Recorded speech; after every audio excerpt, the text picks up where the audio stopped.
Greetings, guys. Please forgive me for my tardiness. Had some stuff to take care of, but I am here. But I know the dopest mod was here with you. Shout out to the dopest mod. Locked here, don't care. Always on the scene. Greetings to all of you. Greetings to each and every one of you. Unfortunately, we are doing a topic today that I did not ever want to have to do, but as luck would have it, the time has come. And you know me, I'm a truth teller no matter what.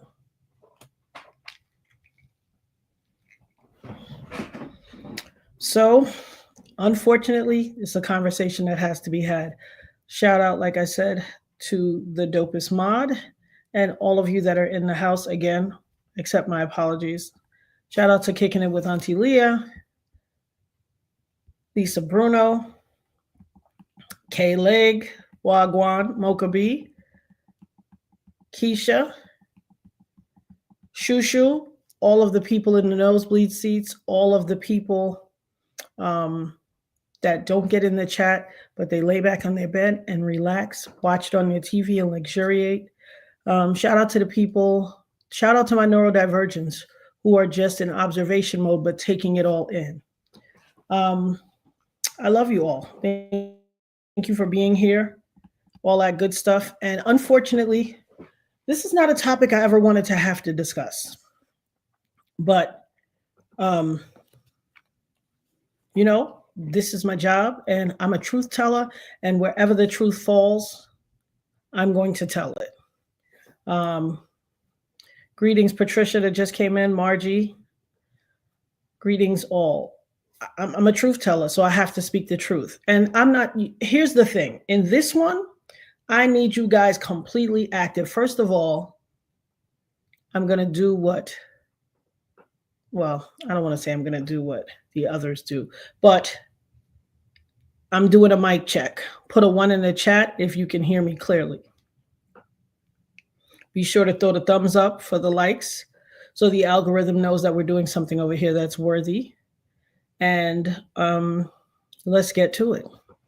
I don't want to even delay. Let's get to it. You guys know what to do. Take off your shoes by the door. Oh, let me say my disclaimer. I'm only inviting like-minded spirits here. Anyone who is not of the highest and best interest of the Dopest Nerd channel, the Dopest Mod, myself, Natanya, and just what we are doing in the name of positivity and in God's army, I rebuke you back to the depths of hell from whence you came, never to return again. For I'm a child of God, covered and anointed by the blood of Yeshua, the Christ of Nazareth. No weapon formed against me shall prosper. Any tongue that rises against me in judgment shall be condemned. No weapon formed against me shall prosper. And because of the fact that you guys know who I am and whose I am, the word says, touch not my anointed and do my prophet no harm. Because I had to seek God on this topic. And boy, oh boy, did he have a go with me. And I'll tell you something. Here's the thing. At first, you know, y'all like my ponytails? Tell me if y'all like my ponytails. Put a 2 in the chat if y'all like my ponytails. I'm feeling young and spry today. You know, one of my girlfriends, my best friend, is like, sis, what is going on with you? Like, you are not yourself. And here's the thing. I knew it. I haven't been able to sleep lately. I have not been able to sleep lately at all. I might catch a little 10 minutes, jump back up. Probably an hour later, another 10 minutes, jump back up. I know all the foolishness that's going on YouTube in the middle of the night because I can't rest. My soul is in disharmony. That's the best way to put it. There is disharmony in my spirit and my soul. And thank you guys. I appreciate it. And I just, for the love of God, could not come to rest. And my friend was like, listen, shout out to Sam. Let me tell you something. Check on your strong friends. Let me just say that. Check on your strong friends. However, all too often, people don't check on their strong friends. What up, Michelle? Hey, Shelly, welcome. People don't check on their strong friends. And what happens is that strong friend is a repository for everyone in the crew's stuff. And everybody in the family and everybody who's going through, that strong friend is always standing in the gap and sliding in the home plate, catching you before you fall and all that stuff. But when the strong one is going through, all too often, nobody notices. They don't notice until it's too daggone late. But it takes a real one to notice. It takes a real one to say, what's up with you? And you're like, oh, I'm good. And they're like, nah, get out of here with that. No, you're not. And so shout out to Sam. I don't know if Sam is in the house, but she's been on, sis, no, I don't know what's wrong. Something ain't right. Talk to me. What's going on? And then I really had to like stop and take it under advisement. Like, God, am I okay? What's going on? And, you know, I had to lay it out. Like, me and God have conversations. Like, just to back it up with something, my daughter was had transferred her phone over. And, you know, you got to back your phone up and to transfer your stuff to the new phone. And apparently she had run out of storage. And then when she bought the storage, she had already started the transfer. And so all of her pictures didn't transfer. So she lost like a few months of pictures and she is devastated. So she was just like, we're trying everything. I said, call your brother, because my son used to work for Apple. So I said, call your brother. He knows all that stuff. So he was telling her how to navigate it and telling her this and that. And a few of the pictures were populating. Some of the missing pictures were populating, but not all. And she came to me and she said, Mommy, can you please talk to God and pray for me so that I get my pictures back? And I was like, okay, but why you don't pray? Why you can't pray to God? She's like, I pray to God, but you got a special thing with God. Like, he answers. I've seen miracles happen when you talk to God. I've seen you create miracles that are impossible. Anybody in the world would think they were impossible, but some reason God answers you. And I was kind of like, you know, sometimes you don't think your kid is watching you like that, but better believe your kids are watching everything. My child said, God listened to you before he listened to a lot of people, Mommy. I said, listen here, baby. God listens to you too. You just got to engage it. I said, no doubt. She was going like, I said, hey, none of that. That right there is doubt and worry. And worry and faith cannot coexist. They can't. There's no room in the, if they live in a box, there's no room in the box for both of them. It's one or the other. You cannot worry and have faith. It is contrary to each other. And so when she said that, I was kind of humbled, you know, not kind of humbled. I was very humbled, but I was kind of taken aback. Like, wow, she thinks that when I pray, I make things happen. Like, I make something shake. God is like, oh, that's my girl. What you need, boo? And so I said, baby, you have the same power. You got to talk to God too. And she was like, okay, Mommy, I'm going to talk to him. But please promise me that you're going to talk to God too, because I know if anybody can make it happen, you can. And I was like, wow. Like, as parents, sometimes you don't know how your kids see you or what they think. It's usually a situation has to happen for you to realize that they see you that way. And so while we talk every day and we interact every day, I was astounded. Like, it just sounded different. And so I was touched and humbled, very humbled. And I said, yeah, I'll talk to God for you, but you definitely got to reach out to God too. And she was like, okay, Mommy, but still, I need you talking to God. And I was like, okay. And let me put a little lip shine on. And, you know, my friend was like, you are not going to tell me, thank you, Keisha, thank you, everybody. You're not going to tell me you're okay. Sam was like, nah, sis, you're not okay. Something's going on. Talk to me. And she was like, are you depressed? Are you this? And I was like, no, it's not depression. Like, you know, I know what depression is. Baby, depression has been my good morning heartache, you old gloomy side for years. functional depression. Sometimes not functional, but more often than not functional, because I'm not a quitter. And I'm not judging anyone who's depressed. Everybody goes through their stuff, how they go through it. Mine was a combination of depression, social anxiety disorder, PTSD, traumatic brain injury, the whole shebang. And so I had to push through how I pushed through, and I made it through. However, this was something totally different. I'm sorry to hear that, Michelle. I'm so sorry that you've been emotional, but I have too. So we're going to be in this together. So here's what I had to, she literally just was like, look, you want to answer my questions. Are you okay? What's going on? How are you feeling? Is it this? Is it that? Is it this? And we were trying to go through things. And she said, well, what do you think it is? Let me throw that up. See, that's what I'm talking about, the dopest mod. Locke says, public service announcement, check on your strong friends. And let me just say, it's not just, hold on one second. It's not just Sam, because I was able to talk to Locke about it too. Me and Locke, we have our discussions and we go over things. What she thinks matters to me, and her opinion is huge in what we do. And so I had to consult with her and say, look, here's what's going on. What do you think? What is your opinion of this?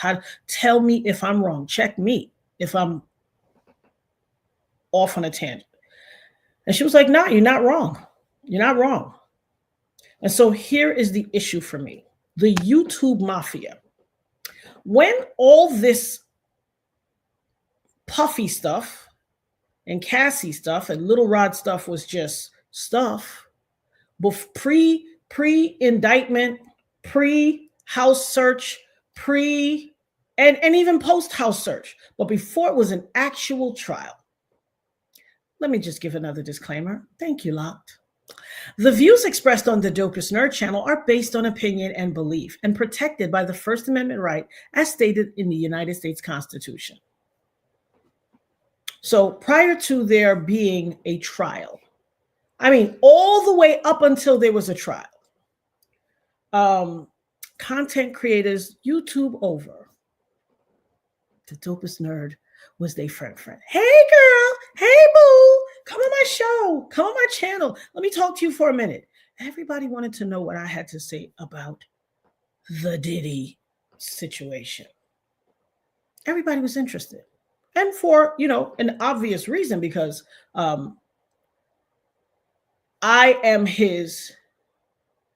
was one of his first survivors. We'll call it that, because there were people before me, and the ones and people that perished. The case is going on, the trial is going on, the list is long. You had the 9 City College people, which was 8 people and 1 infant in utero. Father MC, the rapper's baby's mother, was pregnant. So 9 deceased. We had Tupac and Biggie, allegedly.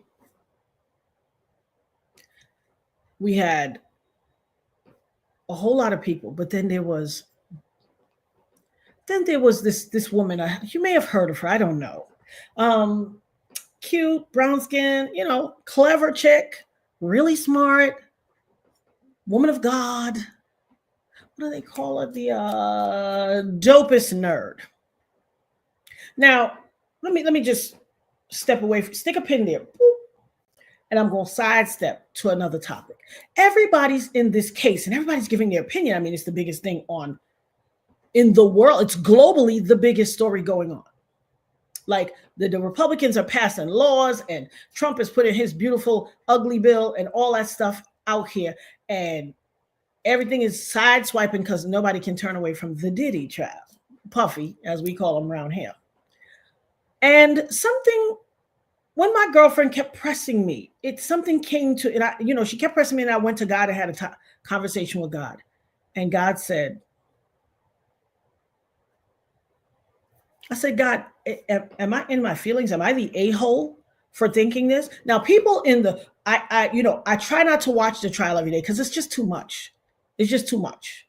But every now and then I'll stop in on somebody's channel, just listen to the feed while I'm doing some things. I'm listening to what they have to say and some of the updates and things like that. And people are in the chat, and some of the content creators are like, I mean, he's so violent and this, that, the other. He made her this, or he kidnapped this one, or he pulled out the gun at, D-Rock ran into the room while they were having a freak off, and they ran and got 3 guns out the safe and jumped in the blacked out SUVs to go and find Suge Knight at the diner, Mel's Diner. And he kidnapped Capricorn Clark, and he normally would sit in the front seat, but he sat in the back seat with the gun on his lap. And people are like, how could all these people believe that he's a superstar? He's rich. He's famous. Why would they be afraid and think he's going to unalive them? Why would they think he would shoot them? I mean, come on. Or, oh my God, he was so violent. I mean, you can't blame them for thinking he was going to shoot them. That's why they, didn't fight back, or that's why they kept the secret, or that's why they did this or did that or did that. But everybody submitted to his will. Ask yourself how a shiny suit wearing, Cabbage Patch running man dancing, doing the preach and all that, jumping around in polka dots with Kwame with a Gumby slope haircut, that some people call the clown rapper, the court jester of rap. How did he get away with strong arming everybody throughout the industry? Because we got some big names that he done strong arm. I mean, he done went in Steve Stout of, I think 4 or 5 months before he shot me in my face. He ran up in Steve Stout's office because he made them at an extra budget. And him and Nas, they made the song Hate Me Now, and they decided that they were going to be crucified on a cross and with a crown of thorns. And he made them delay the release of the video so they could add this portion to the video. And then once they added the portion to the video and it was scheduled to be released like the next day, all of a sudden he pops up, he doesn't want to release. But it's a record company. He know what it is. He got a record company. He know when the ball starts rolling on something, it's rolled. When the budget, they had to add all this extra money to the budget to shoot that scene. And then all of a sudden he must have did like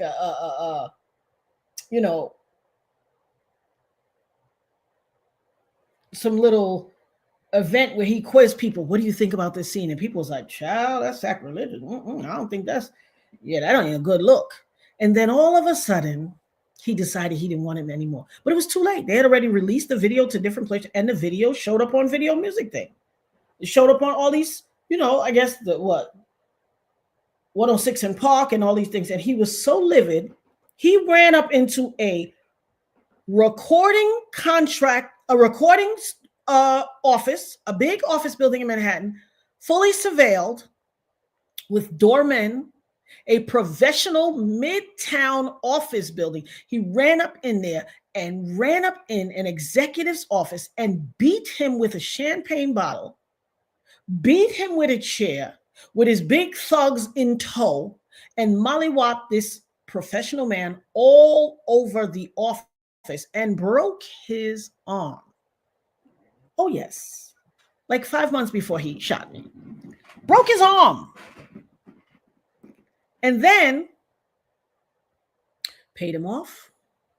And they came to an agreement, and he had to take an anger management class. And then 5 months later, he shot me in my face. So we get to this trial. Everybody's wondering, how is he able to do all this stuff? Well, here's how a guy who wore shiny, Mylar suits and garbage bag looking suits who jump around and do the running man. I mean, we know about I believe it was the Source Awards, where Suge Knight said, anybody want to be famous and don't want the executive producer jumping all in the video and all in the record, come to death row. We know about that. Why do we know about that? Because this ninja was the court jester of hip hop.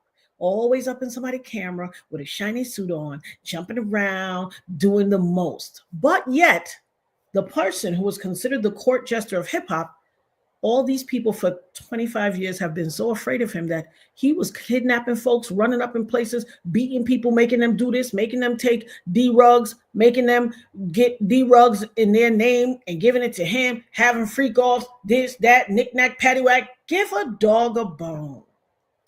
Well, how was he able to do all of this? See, there would be no trial. You know why there's a trial? There wouldn't be all this stuff. You know why there's a trial? Because this ninja got free street cred. He got a bonus free street cred because he shot me in my face in front of almost 1,000 witnesses and got away with it. See, it's bad enough he shot me in a nightclub, packed.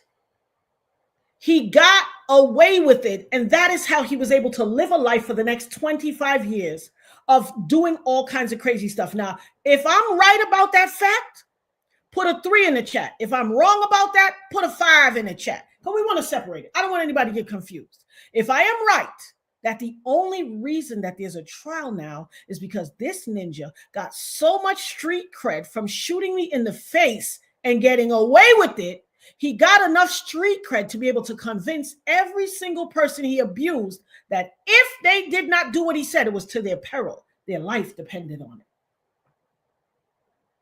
And just wait. No, it was a lot of 3s. You tell me, Locked, have you seen any 5s? I haven't seen any 5s. If there's a 5, listen, no disrespect. If it ain't so, say it ain't so. But if it is so, say it like a TI is. Well, that brings me to today's topic. Prior to the start of the trial, everybody was the dopest nerd, Natanya, come over here, Natanya. But for some strange reason, these people who was my bestest friends on YouTube get to a trial where this ninja is wreaking havoc globally because he got away with shooting me in my face. And all of a sudden, there's a certain deafness of Natanya who?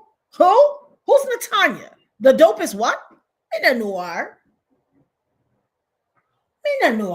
You ever notice how peculiar it is that the entire group of people who was dropping by my channel all the time, stopping in, popping in the comments, this, that, the other, there's only a couple of people. Now, Jaguar always gives me love. Jaguar always says my name. Shout out to the realist. Okay? Set in the West always gives me love. Andy from Popcorn Planet always gives me love. Murad Morali gives me love. Everybody else on YouTube, mysteriously covering the trial, sleeping outside the courthouse. Nobody knows Natanya anymore. I wonder why. Could it be because you don't want to acknowledge her because you think it's going to give too much credibility and make her channel go up and you threatened? I wonder if that's the case.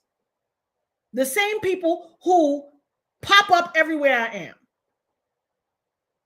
I go on somebody's channel, the other person is there too, especially if my name gets highlighted. And here's how I know, because I don't watch the trial every day, but every now and then I bop around to certain people's thing of the trial. And guess what? I bop around to people's channel, and then somebody might say something, or somebody might say something that's wrong or a half truth, and I'll go in the chat and I'll say, no, it was actually da da da da da. And so the people in the chat are like, Natanya, the dopest nerd, hey, the dopest nerd. And then they'll be like, blah, blah, blah. The dopest nerd is here. The dopest nerd. Hey, the dopest nerd. We love you. We love you. Radio silence. The hosts act like they don't see it. Now, it'd be 200 people in their chat saying, hey, Natanya. Hey, the dopest nerd. Shout out to the dopest nerd. Hey, Natanya. Follow the dopest nerd. They'll drop my link and everything. But the host will be like, see nothing, hear nothing. I wonder why. Could there be a concerted effort through YouTube content creators to ignore a survivor? Why would that be? Why would that be? Are you so mother effing selfish and shady that you would seek to disavow me in a case that I kept my foot on that ninja's neck? I went on News Nation and laid out why this constitutes the RICO. And guess what happened a few months later? They brought a RICO against him. This man been out here for 30 years, wreaking havoc, and ain't nobody bring no RICO. I went on News Nation and laid out counts as to why he qualified for a RICO. And mysteriously, the U.S. Attorney's Office charged him with a RICO, raided his house, and all that. After I laid out why he qualified for the RICO. Where the F is the entire YouTube Mafia that was all, oh, Natanya, come on my channel, that had me on their channel doing big numbers? Where they at? How come all of a sudden they don't remember the name Natanya? I ain't asking them to listen. Now, don't get me wrong, because I ain't begging for nobody's attention. Oh, trust and believe. Trust and believe. I'm about to blow the roof off the mother sucker. And guess what? You know why I did this? For a very specific reason, to prove a point. Because here's the thing. I was saying things for 25 years. I looked crazy to people. Oh, they're doing this to me. Oh, they're hacking me. Oh, they're doing this. And now you sit every day in front of the TV and watch every mother effing thing I said for 25 years is being vindicated. He's been doing that stuff to everybody. All these people that were suffering in silence. It's the stuff. Look, TIA, if you don't understand the anger, kick rocks, boo. Go down the superhighway of the internet. Move your bumper clat and go on. That's what you could do with it. Because I know y'all bots is out there. So have at it. We already know he spent $4 million to get content creators and bots to come in the comments and say a bunch of crap. So there's that. Matter of fact, don't block her locked. Let her stay. Let me cook. I'm about to cook. I've been too nice. You don't have to. Listen here, boo. You're right. You don't have to, but you could get kicked from this channel. Now, please understand that, boo. You don't come up in here unless you are invited. Boo. All right, block her permanently. Block TIA. And let me tell you how it TIAs, boo, up in this channel. I don't care if you're a bot. You're disrespectful. That's what you are. And you about to kick rocks. Now, let me cook. I'm about to, everything I've said has been vindicated. Back in 2015 and 2016, when I was telling people I am being hacked, all of my online stuff, all of my digital stuff, all of my cards, everything, I'm being hacked. Even my kids, my grown kids were kind of like, oh, mommy, that sounds ridiculous. How would they be able to do that? Because there's this notion that, people didn't know. And listen, I'm not going to blame anybody. This is unprecedented. Now, have you heard about the Desiree Perez case? You want to know why I haven't done it yet? Because she is getting YouTube creators' videos taken down, okay? Getting their pages taken, okay? Because these people in these circles have unfettered power. When you have all that money, you have a lot of money to spread far and wide. You saw the doctor, quote unquote, Baker Act her daughter, talking about he examined her. She said, I never met this man a day in my life. This man wrote on a actual federal paper saying he examined this young lady at 5:54 p.m.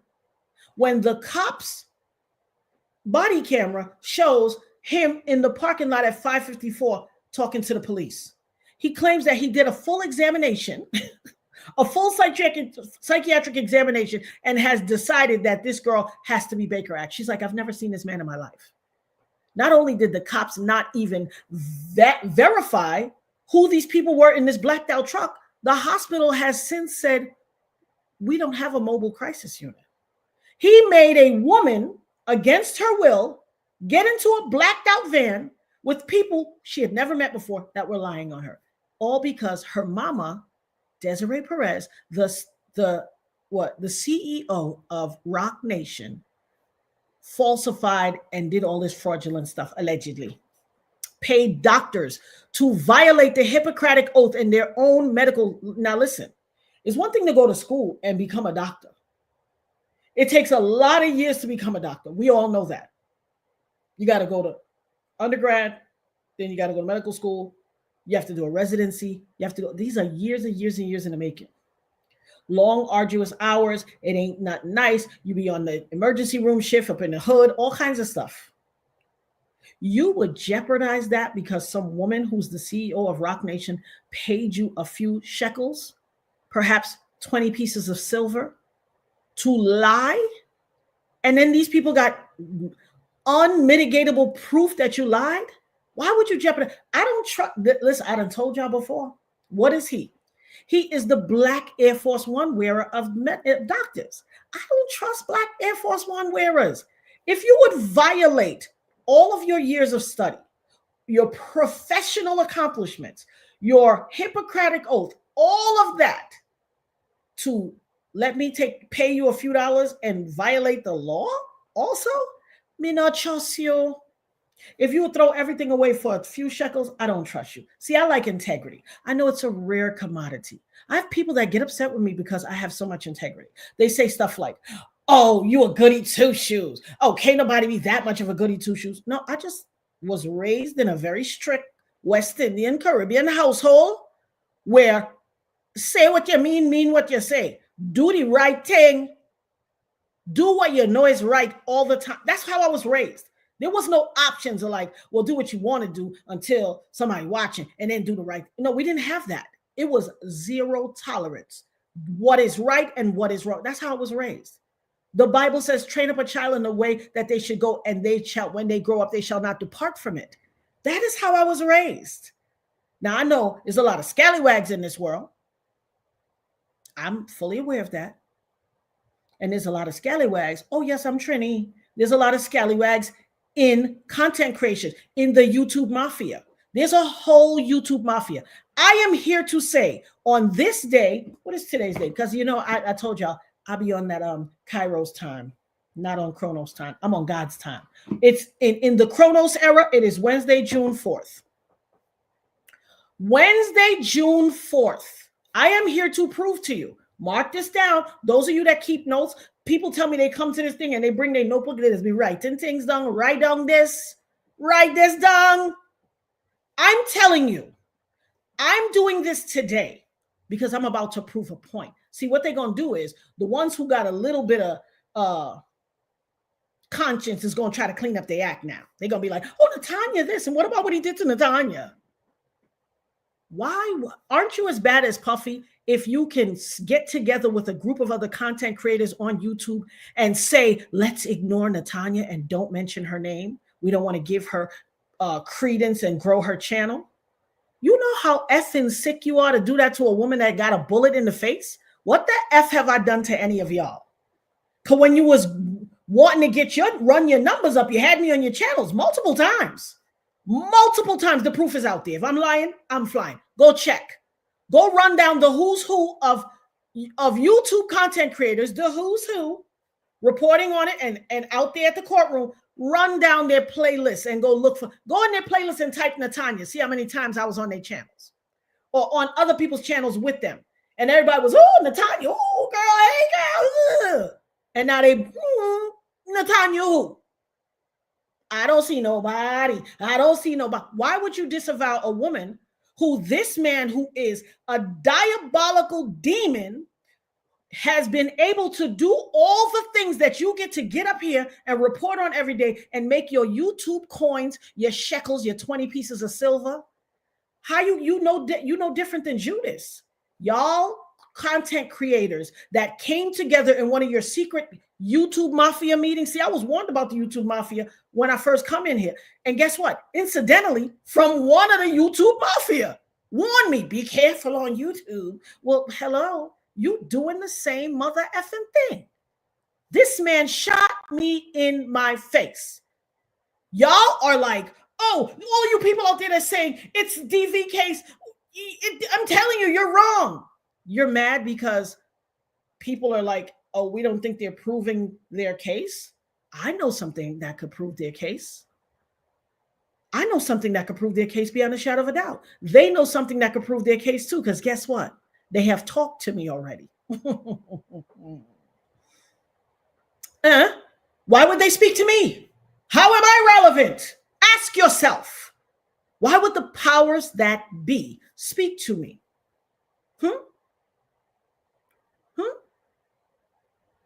Why was I so valuable and worthy of mention prior to the trial, how come when you wanted me on your channels, I was, the dopest nerd is on our channel today? Or we're all on one person's channel, whole bunch of us say, hey, the dopest nerd.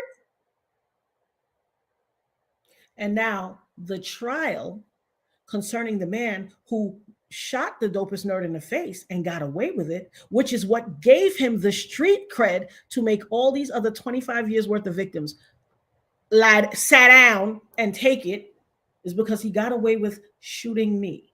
See, once they gave him this, once he got away with shooting me, that gave him street cred. And so he was able to wreak havoc on society. And now y'all get to come and report the case and then act like I don't exist. Now, I'm not looking for self-aggrandizement. What I'm talking about is I know what's going on. I have 9 bullet fragments in my face. I am subject to these now because that bullet fragment that's in my eye, right above right below my eye on my optic nerve, is taking my vision slowly but surely. It's impacting my vision. I had 20/20 vision all my life. But as I get older, I'm not seeing so good again. As my great grandmother said, I only glimpsing sometime. But yet, all of the who's who content creators of YouTube seems to have come down with a diabolical case of amnesia. Natanya who? The dope is what? Eh?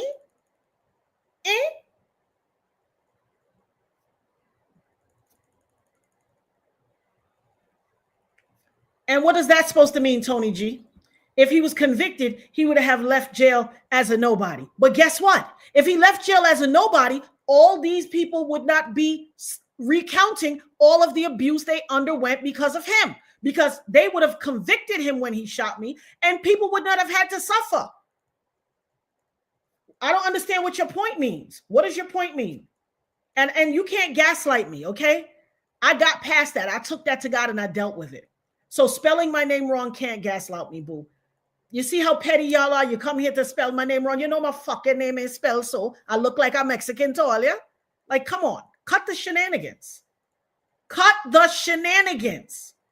You cannot gaslight me with that. I've already processed it. I took it to the good Lord and laid it at the altar, boo. So move your and go somewhere. What I'm talking about is real stuff here. What I'm talking about is honesty, sincerity, and all of that. But let me say something here. I'm going to, now, you know me. I am miscite your sources. So there's a whole lot of other stuff going on YouTube as well. And with this case. So you know me, cite your sources. I believe in citing my sources. And so every phone call I've ever had with any of those content creators, I audio recorded it.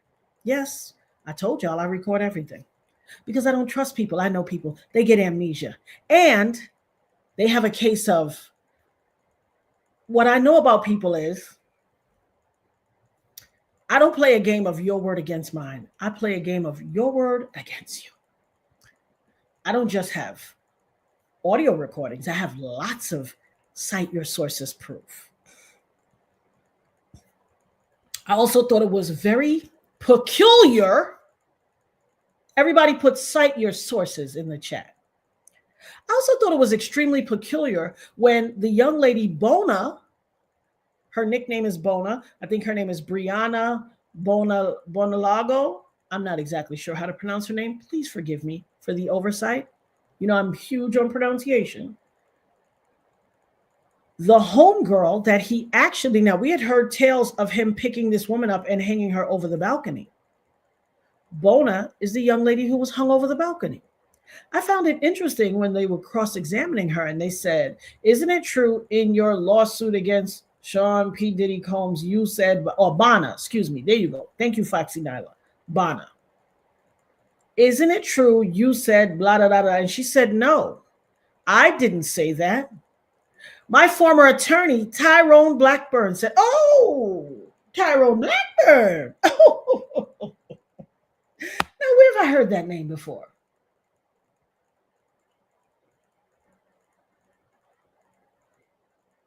Tyrone Blackburn. Sounds familiar. Anybody remember where they heard that name before? And she said I had to fire him because he was making all the monetary demands, putting dollar amounts and stuff, and saying things that I did not say. Then I said for a second, self, that sounds familiar. Sort of like what Tyrone Blackburn did to me, which is why I had to fire him. Well. I was checking with my daughter, checking with my homegirl, checking myself. Like, is it me? Am I the a-hole? Am I jumping to conclusions with this guy? And then I hear someone with the exact same experience. Well, my. How could that be? Could he be a disruptor of some sort? It's so peculiar. Somebody that you've never crossed paths with, never heard of before. I mean, you heard of her scenario.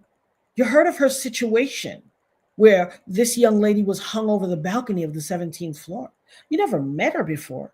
And then, mysteriously, she has the exact same experience with someone that you had. You don't say. Wonder why. Because I kept saying something about this case. What y'all think about my little ponytails? Something about this case, something about all these little facts that kept coming out. Or not facts, all these tidbits of information that kept coming out. I was like, something, as they say in a certain geographic location in America, something in the milk ain't clean. Let me cook. Now, I'm a type of person that will sit back and observe. I observe a lot of things. My brain, y'all know already. I ain't telling y'all nothing you don't know. It's how I got the name The Dopest Nerd. I'm a factoid. Thank you, One Chance. I'm a factoid. Everything stays in my brain. I have a unique brain. You could ask me a random tidbit of information. I'm a Jeopardy buff.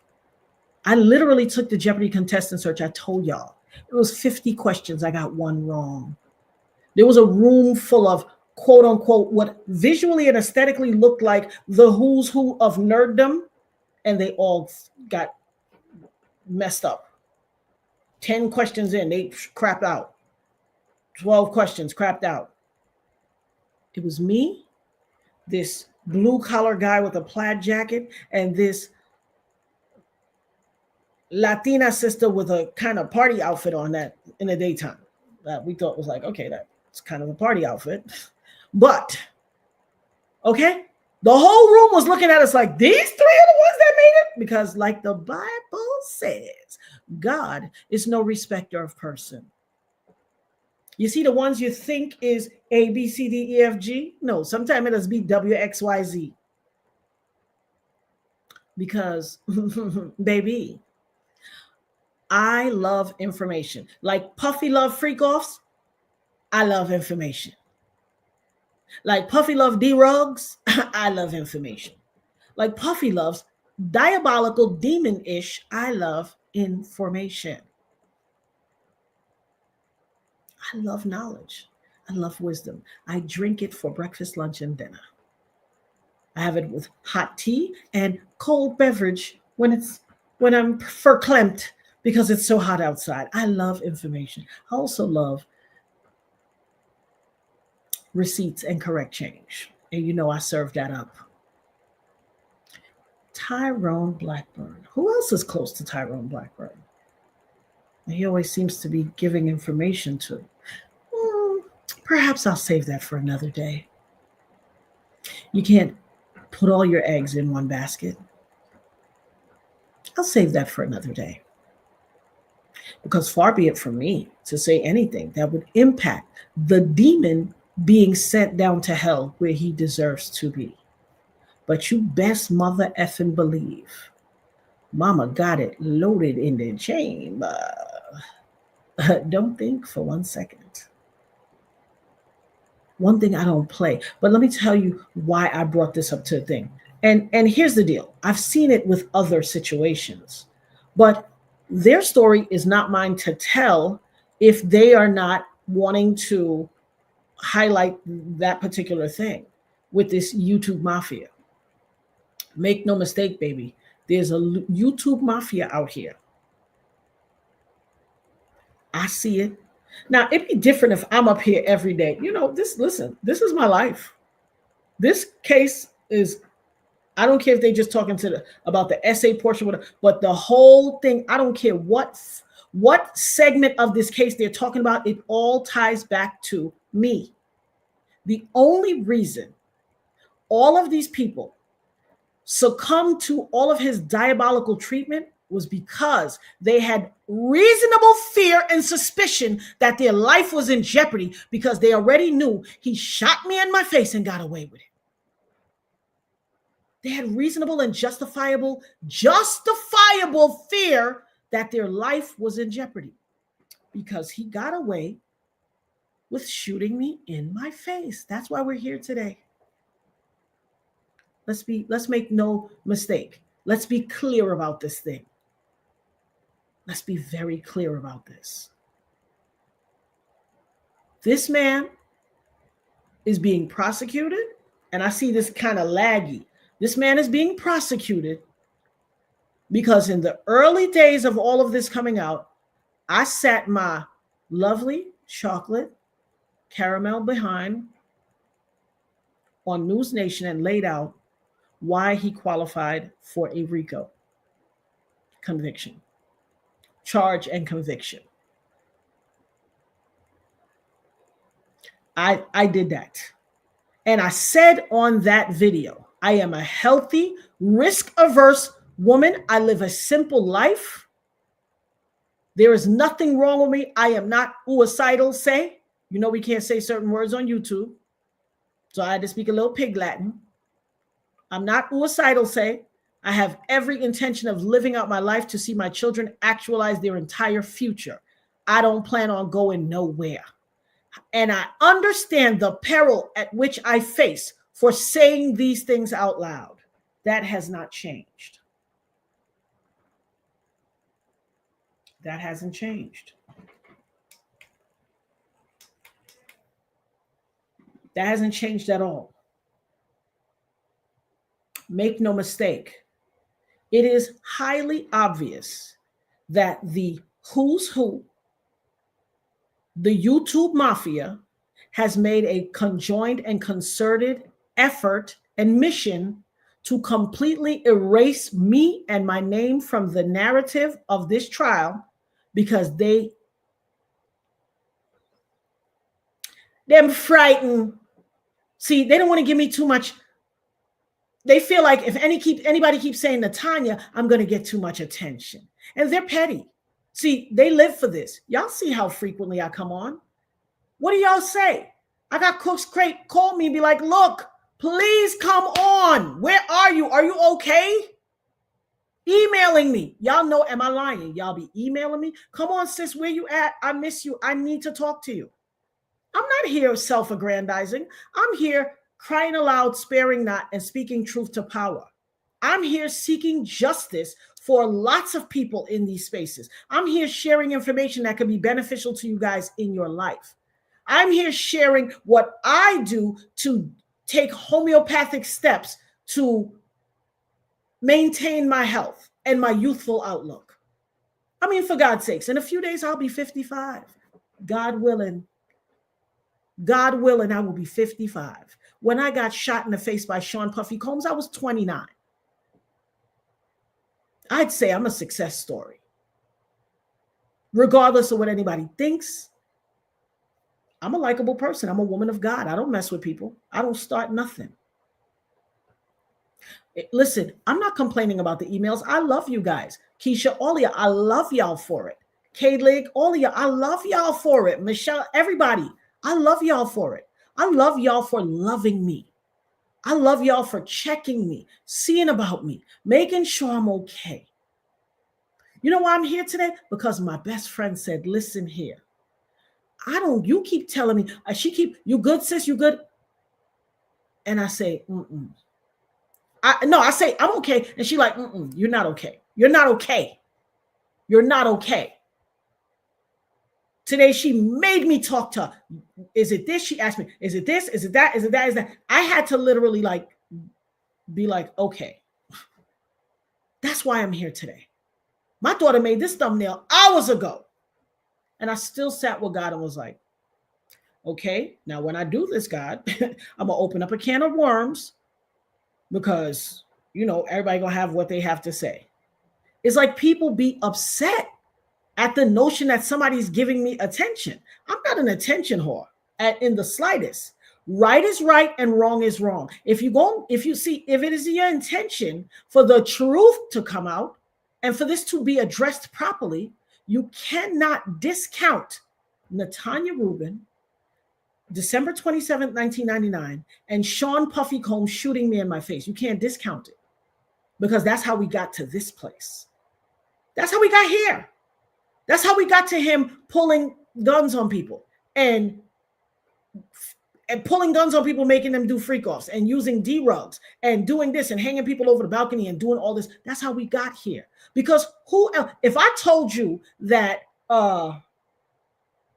Nia Long was going to unalive you, would you believe it? You'd laugh. If I told you that Michael B. Jordan was going to take you out and unalive you, would you believe it? If I told you that Brad Pitt was going to take you out or Angelina Jolie, would you believe it? But why would you believe Sean Puffy Combs is going to do it? Why? Why would you believe Sean Puffy Combs is going to do it as opposed to any other celebrity? Why?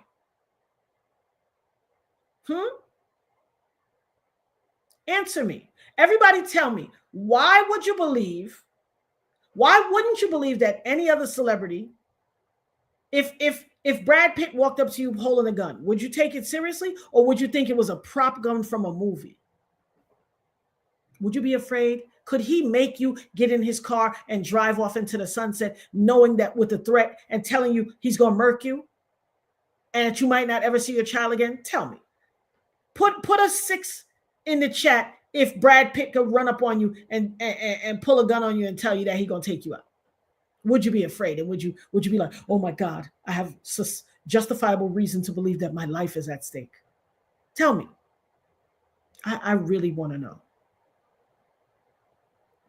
Or would you think it was a part of some joke or a plot? Or did I walk onto a movie set? Is this a movie set? Like, what's going on? No, the only reason all these people were susceptible to the demonic and dastardly and diabolical evil treatment by Sean Puffy Combs, the only reason all these people succumbed to his threats of violence is because he shot me in my face and got away with it. So for a group of people from YouTube who have themselves profited and benefit off it using my likeness and my name and me on their channel to generate income for themselves in regards to this case, to collectively get together and say, don't mention her, ignore her presence. If she come on your channel, ignore her. Because I'll be in their chat. And I'm telling you, I was on one person's chat. I promise you about 70 people was like, the dopest nerd is here, the dopest nerd. And she kept looking at and was taking messages, reading messages above my message, above, let's say Michelle said, hey, dopest nerd, such and such, the dopest nerd is here. She would read the message above that, and then a random person would say something else unrelated to me beneath that, and the next one would be, and she would read the one on top and the one in the middle and totally ignore the dopest nerd is here. I wonder why. I saw that. I was like, is she ignoring my presence? And listen, it's her channel. She don't got to highlight me. But usually what they used to do is like, oh, the dopest nerd, hey, love, da da da da, ba ba ba ba ba ba. You saw a fake account impersonating me on the Owls channel. Listen, I would not. I am going to be 55. I am a proud card-carrying member of the AARP generation. I am an intelligent, wise woman who God blessed with a second chance at life. You think I'll waste my time going over there? at a hyper-fixated weirdo who if she make a thumbnail and don't put the name Jaguar in it, she would rip the skin off her own face? You think I would waste my time going over there? Anybody who believe that I would have anything to do with any of them, you're insane. And the fact that an intelligent, brilliant woman like myself, and this is no self-aggrandizing, this is an acknowledgement of the nerd that I am. I am a proud nerd. I'm not ashamed of who I am. I'm a proud nerd. I love information. If you think I would go, the Bible says, do not cast your pearls before swine. And, no pork on my fork. It says, when you lie with dogs, you will rise with fleas. Do y'all see me itching over here? No itching for me. I would never go over there. I would never go over there. So anybody who would even attempt, and I'm going to strike her channel for using fraudulent stuff, because as much as I don't like the orange Cheeto, he did create, or his wife created a new law, fraudulent act, takedown act, or whatever, and I'm going to use it. I'm going to use it since it's the law of the land. I ain't playing. And somebody can run tell that. What I'm saying is, for a group of people, a group of adults on a platform that is supposed to be a free platform with access, unfettered access for everyone that sticks to the guidelines, follows the protocols, to use me for their benefit early on when they think that there's not going to be any case. Because they were like, oh, he's not going to get arrested. They're not going to do anything. He's been doing this forever. I remember plenty of time. Do you think he's not going to get indicted? It's just, these are just civil cases, not criminal. And with telling people, if it's all that, go file criminal. What you taking the money for? That was the narrative for a long time with the gaslighters. The gaslighters, they ran that narrative for a long time. Honey, let me tell you something. If people think, say, me, I ramp with them, then go and be very surprised. Them going to be very, very surprised. Because you know who you are, person who said your girlfriend, you and your girlfriend broke up and you was raising her son because you discovered she worked with the Sinaloa crime family. Remember that stupid tall tale? You must forget, say you tell me that. You must forget, say you tell me that. But guess what? I didn't forget it. I got it on recording. Back in the days in a reggae song, they used to say, I'll come back. I'll come back. Come back now. Try me. Try me. Because see, what you don't realize about me is receipts and correct change every day, all day. Trust and believe every mother effing conversation we ever had, I recorded it. You and your tall tales about the Sinaloa crime family and your girlfriend was working with them and you had to leave her and y'all was engaged and you was raising a son and all this knick-knack, paddywhack, give a dog a bone, you diabolical liar. Why you think I fired you? Why? Why you think I fired you? Because God gave me a gift. God said, touch not my anointed and do my prophet no harm. I keep telling y'all all the time, I didn't ask for this gift. In fact, the gift is so heavy, so cumbersome at times, I would gladly put it down and go my way.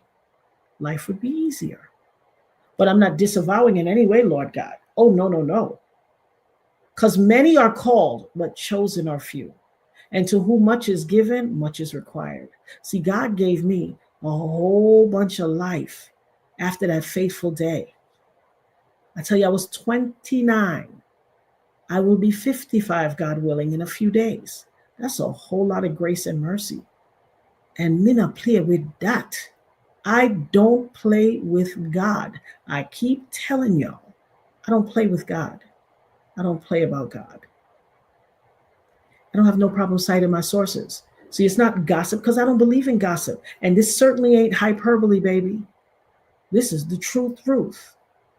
I keep telling y'all, I always got multiple phones on deck. Y'all know that. Always.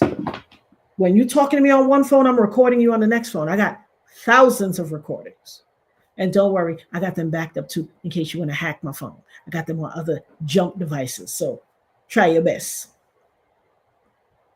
Because I don't play games. I don't play a game. And I tell all of you, take this under advisement.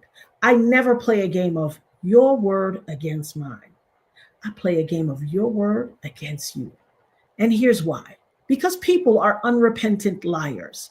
People lie like Alan Carpet. You hear? Lie like sleeping dogs. People lie. So you see this diabolical YouTube mafia that think they're doing something by freezing me out of the narrative? I don't need your self-aggrandizement. I don't need you to sweat me and all of that. But do not deny the fact, because the bull that you're looking for, the ones that claim that they want him prosecuted, the ones that talk all that junk, baby, let me tell you something. I've seen YouTube content creators change the whole style of how they deliver content. I'm not telling you nothing that's a lie. If I say a name, you could go back and look at their whole playlist and then look at what they do now, and you'll see the difference. And you'll be able to track the change to when they say the puffy money start pass out. When they must start pass out the little money for YouTube content creators to shift their narrative, baby, if you don't believe me, just watch me. You know me. I'll publish a list. I'll make a whole slideshow presentation. I'm telling you, when you go on their pages, you will look on their playlist. Some of them been on here for 7 years and 6 years and 12 years. You will look at how they've distributed. Listen, I was able to see the change instantly. And for myself, I went down their playlist and checked how they did videos for years. And I can see the demarcation of when it changed. And then they started doing their playlist, their video, a completely different way. And it all correlates with this trial. Remarkably. I don't have no problem calling them out. And guess what? You guys know who you are. And some of you, YouTube, because you guys love YouTube. So you guys in the chat know who they are too. Nosebleed seats, neurodivergence, all of y'all. You know that, look, my neurodivergent family, my nerd family, you know how we look at life. We look at life in friggin' sequence. My brain is wired such that I look at life and information in sequence. And the minute something modulates from the norm, I can see it. Let's say it's a row of cars parked this neat. The first car that's parked slightly adjust, I can see it because of the way my brain is wired. So soon as the change started happening, I said, oh, I see. So this YouTube Mafia, I'm gonna stick a pin right here so all of the people watching can see. I am going to do something soon, and I'm going to prove to you. See, I know some of them going to try to autocorrect because they don't want to look like they're guilty of it. But others are stubborn. I know all of them won't change. Some of them are stubborn, and some of them are getting a pretty penny to do what they're doing. You can't tell me some of them ain't got Puffy's money. I know it in my heart of hearts. I know it like I know my name is Natanya, gift of God. I promise you that. They're getting money. And I bet you if you follow the money, you'll be able to track down who is getting the money. And I know people be making a little side account and a little this and a little that. You ain't fooling nobody. I can hear the difference in how you talk. Y'all can hear it too. Oh, feel better, Sassy Cassie. Y'all can hear it too. Shout out to Locked for holding it down. I talked to Locked. She even gave me another perspective. And I was like, man, I didn't even factor in that perspective, but you're right. So now, in the upcoming, I'm not even going to say when. I am simply going to say, here's how I'll prove it. Their playlist is published. You can go through any of their videos. Since this trial has been going on for what, 2 weeks? Like 2.5 weeks, day 15. Look at their chat for 15 days and see where you see the name Natanya mentioned. Go look at their chat. And not from people in the chat saying, hey, Natanya's here. but the actual content creator. Go look for the name Natanya out of their mouth. You will not see it. I'm telling you, they made a, especially because some of them was harassing me before this. Before the trial started, you remember? You remember I was all kind of Haitian voodoo priest. I said all kind of thing. I mean, am I telling a lie or am I speaking the truth? Am I saying it how it TI is? Well, here's my point, and how I'm going to prove, because here's the thing. I don't falsely accuse people of stuff. I may say my point of view or my perspective. I'm not one for conjecture and innuendo and speculation. That's other people over there, down the YouTube highway. That's them. I speak, I get a thing. Now, am I always right? Absolutely not. But here's how we're going to prove that. Because I'm going to do something in the near future, and if those mafia, YouTube mafia people don't acknowledge it, I've proven my point. I'm telling you, I've proven my point. They are going to prove, they're going to tell on themselves. So look for who all of a sudden, yes, just for phone. That's right, I'm Trini, not Haitian. And my godmother's Haitian. Sac passe. I love my Haitian massive. But that's what I'm telling you. One of these YouTube mafia had taken himself to a point where that's what he would call me every day.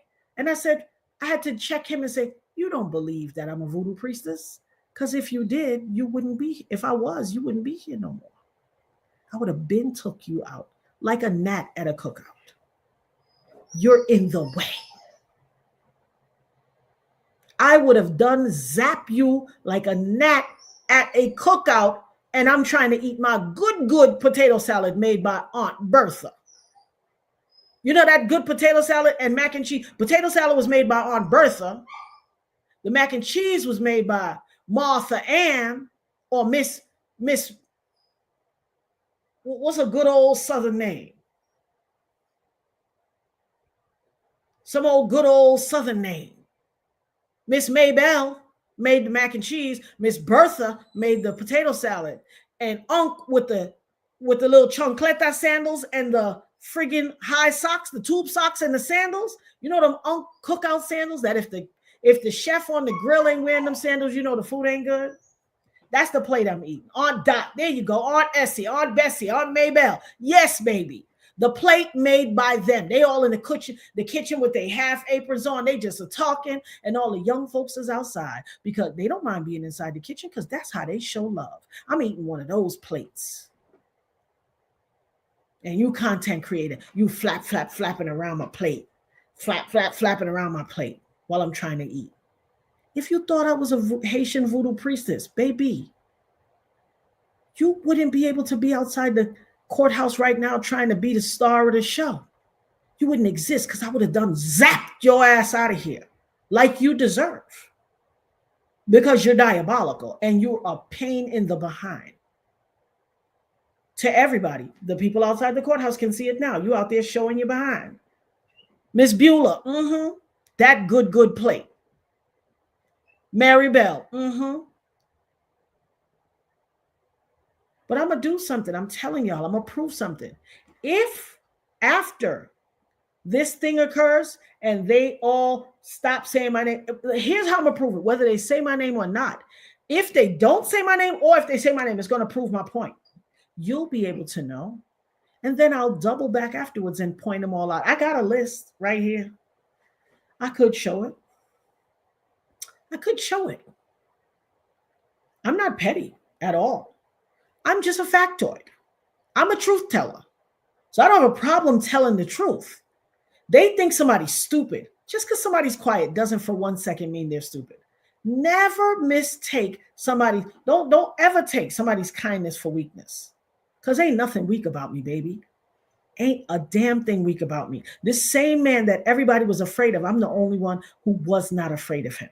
I'm the only one who spoke out for 25 years straight. Okay? Let's call a thing what it is. If I'm telling a lie, point it out. Gather me up. Get me together. Put it in the chat. If I'm a liar, put it in the chat.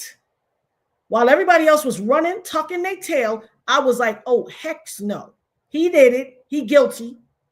He shot me. And this one over here, this lying nigga over here, he guilty too. He shot Julius Jones. Let me tell you something. There's a lot of compromised people in this whole case. A lot of compromised people. I see it. I could see the plays being run. I could see the compromise. I could see it. I will start dropping names. I ain't got no problem with it. If you're worried about saying my name, if y'all got together and decided to do a whole blackout of Natanya and act like I don't exist, in this case, that is my whole life. In whatever anybody's going through in this case, it is as a result of the fact that this man shot me and got away with it. So if you want to try to block me and black me out, I don't need your acknowledgement, but I will be a thorn in your side. I'll come on this YouTube every day and report the case my daggone self and snatch all your views. Cause who know this shit better than me? Try me if you want to. Try me if you want to. I'm a truth teller. This ain't about no games, no this, no that, no hyperbole. I'm a truth teller. I see the play. I see the compromised people. I could tell how y'all tell them stories. Baby, I don't have no problem calling nobody name. Thank you, Lisa Bruno. Let me put this up here. Come on now, Lisa Bruno. She said, you are also the one that left Cochran speechless 20 years ago, 20 plus years ago. No one shut that man up, but you did.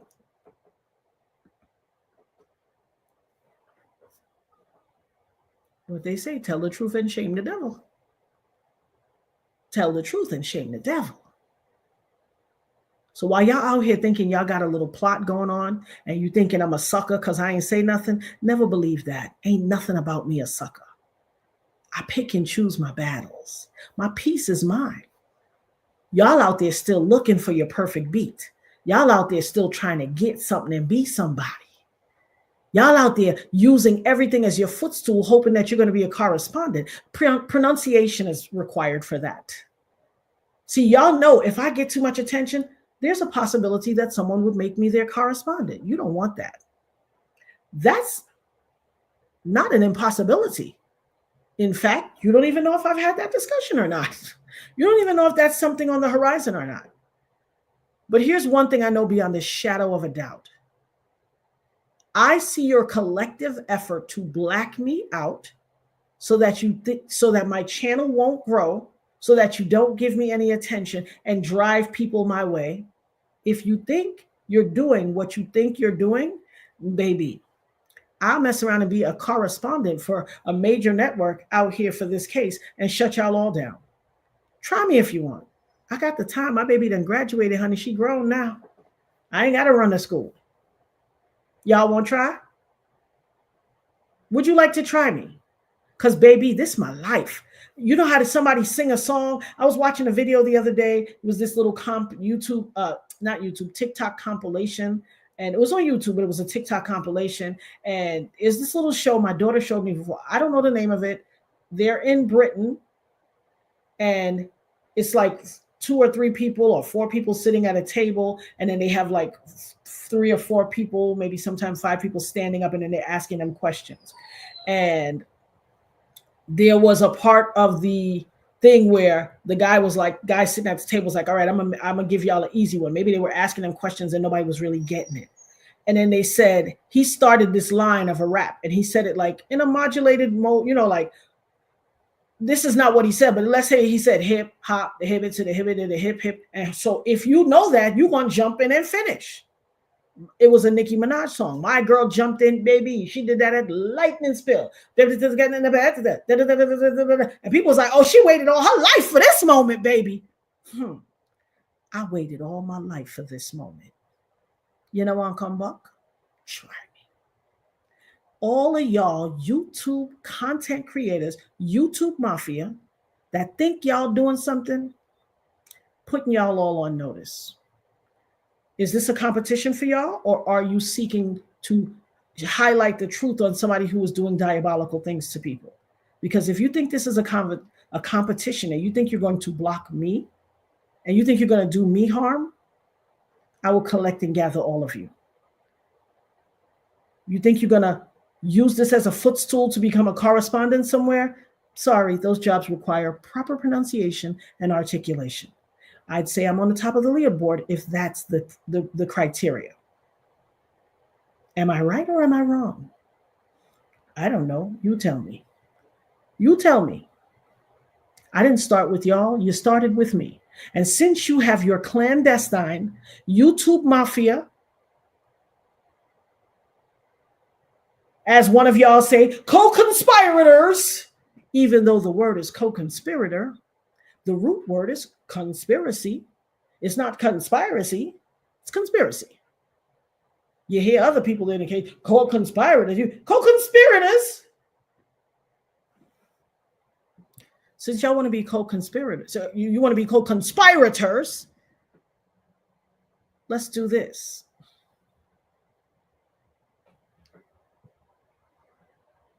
I'm willing to put 100 on me. How much you gonna put on you? See, you want to be treated with respect and you want to be considered. This is why the media doesn't like content creators. This is why. All of the games. Now, I'm sure every career has, games and competition and competitive little things that they do with each other. But this is a whole different thing. I'm not some YouTube content creator that's trying to be into the mix, because I could be on here every day if I wanted. I'm from New York. I could be there if I wanted. Y'all can't stop me. I'm from the town. What y'all bugging? All of y'all are from somewhere else. You in my city. If I wanted to come to the town and shut it down, me can't do that. Y'all can't stop nothing. But y'all out here on these YouTube streets trying to gang up on me. Well, let me tell you something about a bully. I ain't never been scared about a bully, baby. As much as I'm a woman of God, I have always been a young scrapper. As a youngster, baby, when people used to try to bully, I'll punch the biggest one in the mouth. I'll smack you in the mouth. What you gonna do? Try me now. You know I'll come back. Try me. But I'm a lover, baby. I'm a woman of God. I'm not a fighter. But I will theoretically slap you in your mouth, since y'all whole bunch of adults had to come together and gang up on me. I bet you I'll show you better than I could tell you. I'm not about these petty games, but if you think you're going to play with my life, see, this is my life, okay? This is just another way for y'all to get 20 and 30 shekels. This is my life. So if you think you're going to come at this thing that took my life, this demon that orchestrated the most traumatic event that happened in my life, you think you're going to play with it? In the immortal words of whatever that rapper young lady's name is, I don't know her name, when she said, don't play with it, don't play with it, don't play with it, don't play with it, baby. I don't play about this. You on notice, YouTube Mafia. Me not play about this. This is my life. This is just something for y'all to get 20, 30 shekels for. This ain't that for me. Don't insult my intelligence. Don't think you playing me. I ain't no fool. I peeped game immediately. I've been peeped game. One of y'all warned me about the YouTube Mafia. You forget? You must got amnesia. One of y'all friggin' warned me about the YouTube Mafia. Now you're trying to use the tactics against me. You're mad. How are you guys mad? You must be mad. You cannot play me. I peeped y'all a long time ago. I tell you, we have a list.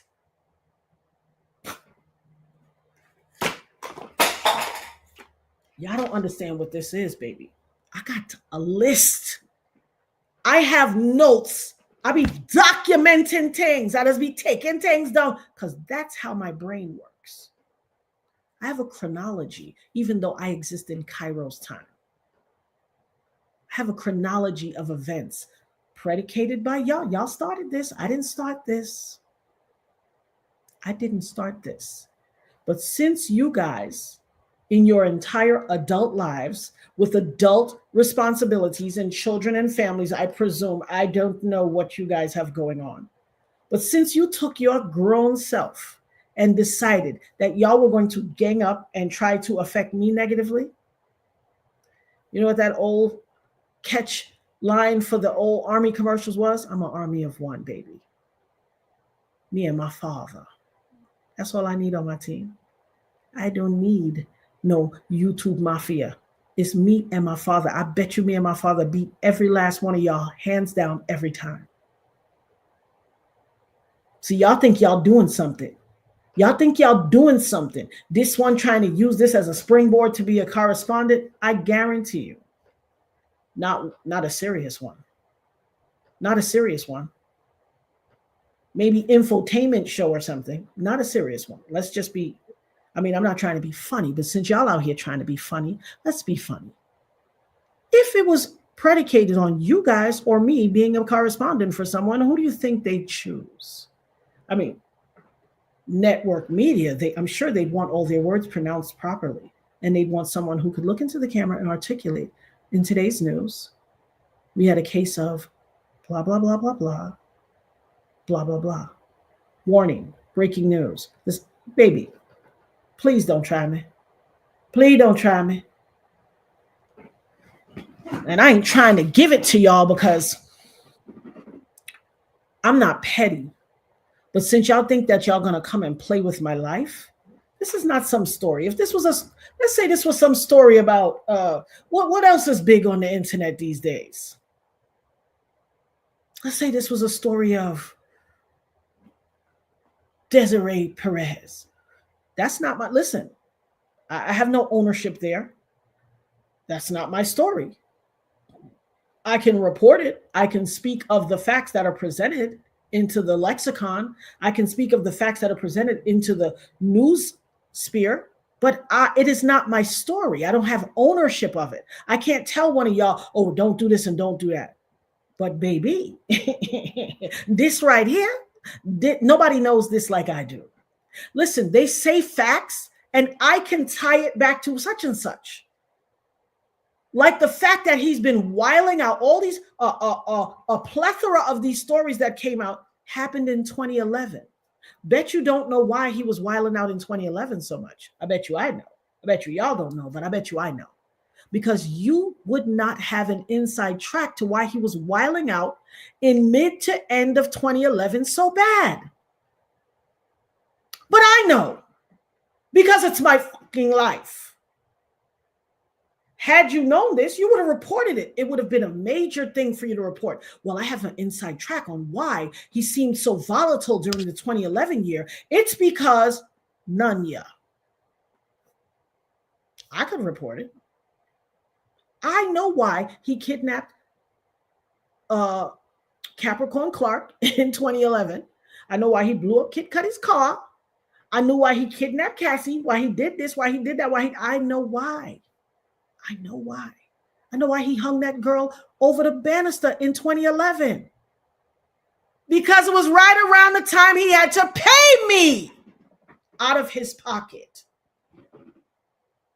It's around when he had to pay me. And he was so mad that his insurance company filed bankruptcy and went under.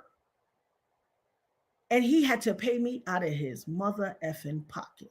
And he has never let that down. He wilded out that year. All those months where he's wilding out, it's when he paid me. But you don't know that because this ain't your mother effing life. But y'all in a little corner. Don't say her name. Don't say nothing about her because we don't want her to get no. Shut your mother mouths up. You don't even know this case. I know it. That's why I'm so pissed off. That's why I'm so in my feelings. Because y'all think y'all know so much. Y'all over there reporting stupid things. Y'all over there getting distracted by motherfucking squirrels and freaking wildebeests and stuff. And out there trying to have main character syndrome in front of the courthouse and be the star of the show. Please, you look ridiculous. You know what I watch? A channel who films all of y'all. Y'all look a plumb fool out there. It's a joke to you guys. I'm not even going to mention his name. I love it. I watch his, because he loves behind the scenes. You think I don't see the circus that's outside that courthouse? Not the least of which is I got my people in New York telling me how they see y'all sleeping outside the courthouse at night. Did y'all tell that on your stories? You don't tell that on your stories, on your channel. Oh, yeah. How come y'all not telling on the channel that y'all are sleeping outside of the courthouse? My peoples go up there to the courthouse to the line and tell me. I would be petty if I reported that, right? So you sleeping on a New York City street? Now that's my city. That's the town, baby. But them rats, honey, you ever heard of pizza rat? A rat that took a whole big mega slice of pizza down the train station stairs to his family for dinner? And pigeon rat? The rat and the pigeon that fought? Baby, you think me would I sleep on a street, a New York City street? Nah, son. But y'all out in the daytime acting fresh and fancy after you done slept on the sidewalk all night. I'd be petty if I repeated that, though.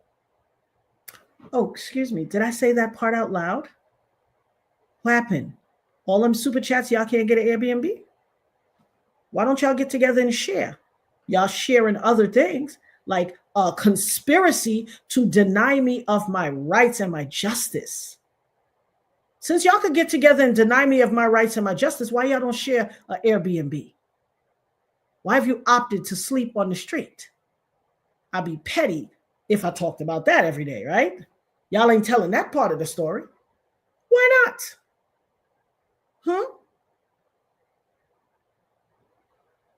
Thank you, Dana V. Capitalizing off of somebody's pain. I happen to be one part of that somebody who had the pain for y'all to be out there carrying on. There's somebody you don't even know that.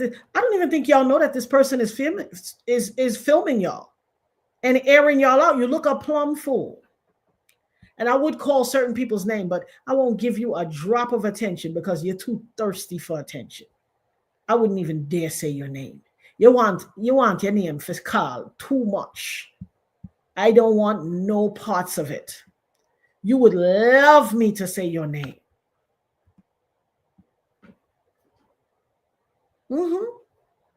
While you're all taking shots at each other.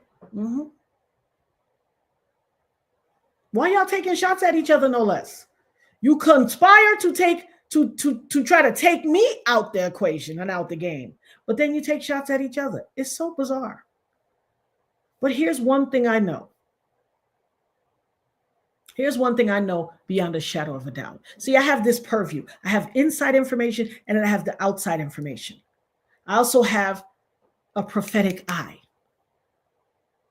And like God said, touch not my anointed and do my prophets no harm. Y'all forget on your very channels, I made pronouncements way before there was ever an indictment, when y'all thought it was all going to just be civil. When people was out there, oh, this is a money grab. This is a money grab. He ain't going to get convicted in statute of limitations. And because y'all swear y'all is a bunch of legal analysts and lawyers, baby. Y'all are the furthest thing from it. Let's just put that on let's lay that flat. Y'all the furthest thing from legal analysts. If I had to get my legal analysis from you guys, I would sooner get it from Sesame Street. You heard what I said. Sunny days taking up. Abby Cadabby. Sesame Street. I hear a whole lot of foolishness out there. There are people videotaping y'all, making y'all the show. You don't even know. I be watching y'all. Oh my God. The thirst, the desperation. And then y'all be talking to other people and, bringing them on your channel and having them on and calling their name wrong. Y'all don't see the people's face. You can't read the energy. Y'all can't read the room. Oh, this is such and such. I've been watching them for a long time and calling their name wrong. They like, I'm like standing right beside them and can't read the energy. How could you not read energy? Energy enters a space before anyone ever says a word. You can't feel the energy of the person you standing by calling their name wrong, swearing that you've been watching them forever and a day. I'm like, is this real? This is like a show. I don't even have to watch the case stuff every day. I'd rather watch y'all. That's a bigger show to me. It's like Ringling Brothers. Or matter of fact, I ain't even gonna bless Ringling Brothers like that. I would say the Soul Circus. It's the Soul Circus. Now, far be it for me to judge anybody who's trying to elevate their game and and parlay something like this into a step up in their aspirational goal for broadcasting or whatever. I have no problem with that. Have at it. What I have a problem with is when y'all get together and conspire to do me harm when I've done nothing to you. And y'all's the same ones sweating me previously. But now, because you think someone is going to push past you, how do you even know that that's my aspirational goal? Why do you even presume that you're in competition with me over something like this? In fact, I wasn't even thinking about anything like this until you dragged me in it by virtue of your default, oh, let's freeze her out. And let me tell you guys, anybody in this chat that's either in the chat or any of the people watching that think I'm out of my mind, go look. You know who the who's who of content creators are, especially the ones covering this case. Go look on their channels. Some of them post once a day. Some of them post 10 times a day. Go look on their channel. Some of them have breaking news every hour. Go look on their channel since this trial started and tell me where you've seen my name once. Tell me. How could that be? How could that be? Because the irrefutable fact of all of this is the only reason he was empowered enough to wreak havoc on an entire network of people for 25 years, at least the last 25 years, was because he shot me in the face and got away with it. That can't be denied. It can't be discounted. It can't be denied. It can't be ignored. As much as you try as you might to want to ignore that fact, it is the irrefutable fact that you and all will have to face. And I'm telling you, y'all, I'm going to prove my point very soon. And then y'all going to be stuck because now you're going to have to. And some of y'all, your ego is too big, so you won't say my name. And you're going to prove my point that everybody on the internet that's either looking and commenting or not is going to be like, oh, Natanya was right. How could she not cover that? How could he ignore that? How come they not saying her name or not mentioning that? And those of you who pop up everywhere I go, when I'm in the chat, I see y'all pop up in the chat. If you think for 1 second that I'm not having peep game, the joke is on you. Let me tell you something irrefutably. I'm going to say this irrefutably. Y'all want to play? Because I'm a woman of God, but I got time today and every other day. Y'all want to play? Y'all made a concerted effort to freeze me out when this is my life and this is just a shekel getter for y'all. What you think? You're going to climb this corporate ladder of broadcasting with this case, and that's why you're trying to freeze me out? Listen here. I will come and sweep past every one of y'all and be a correspondent right there for one of the major networks. Try me. If it's based on y'all and it's based on me, who do you think is going to get it? And see, that right there is the impetus for why y'all did this. Y'all wanted to freeze me out because you knew if any one of the major networks or any one of the prominent players thought, hey, let's have her be our correspondent, they would pass right over you. They wouldn't even consider you. Not the least of which is the fact is that my reporting would be very succinct. It would be very professional, extremely articulate, and would most closely mimic that of a trained media professional, regardless of how many years y'all been on YouTube or been a content creator. You all know it. The thing about mainstream media, they like their words pronounced properly. They don't have time to train you. They don't have time to audit all of the mispronunciations. Do I sound petty right now? Just like y'all. You know what they say, when in Rome, do as the Romans. So when in Pettyville, do as the petty people. Since this is what you guys have decided to do, I'm going to meet you where you are. I'm going to raise you I'm going to meet, what they say, I'm going to meet you 1,000 and I'm going to raise you 1,000. Poker, right? I ain't going to stay long. I just wanted to bring this to your attention. I'm going to be out of here. I got stuff to do. You know, nighty night to y'all that's on the New York City sidewalk with Pizza Rat right now. Protect your neck. I'm disgusted with you people. I literally thought you people were level-headed, nice, respectable people. But I've sat on this for too long. I'm like, yo, they think they playing a game. I don't know if y'all think I'm a sucker. I don't know if y'all think I'm stupid. I'm far from stupid, and we all know that. I'm not trying to be, self-aggrandizing, because that's not my shtick. But if we had to base this on intellect, you guys are in a battle completely unarmed, okay? You have come to a sword fight with plastic disposable butter knives. Please go sit y'all behind, or go sit down, like Miss Dot and Miss Auntie Bertha say. Go sit down. You are in a battle of wits and you are totally unarmed. I'm not the one, not the two, and being the three ain't looking good for you either. Y'all don't want it with me. The whole group of y'all don't want it with me. But since you conspired against me, and like I said, I have a list of names. I will drop your, listen. Now listen now. Trust me when I tell you, I'm a woman of God. I'm about my Father's business. I ain't scared to call nobody's name. I'll call you all out by your governments and your YouTube screen name. Okay? Since you have made a concerted effort to conspire against me, it's on like popcorn. Okay? Let's meet back at the end and see how everybody fares. And one of you content creators, one of you YouTube Mafia, just remember, you warned me. I wouldn't even know there was a YouTube Mafia, but for the fact that you warned me about them. You told me, be careful of the YouTube Mafia. Watch your back. Got you on recording. I have you on recording saying it. Let's circle back at the end of this and we see who fares how.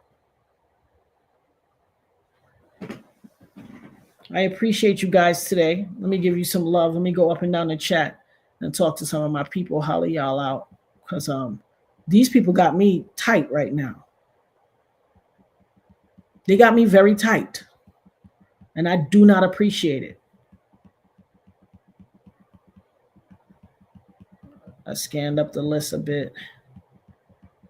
Shout out to Tanya C. Shout out to Kicking It with Auntie Leah, Keisha.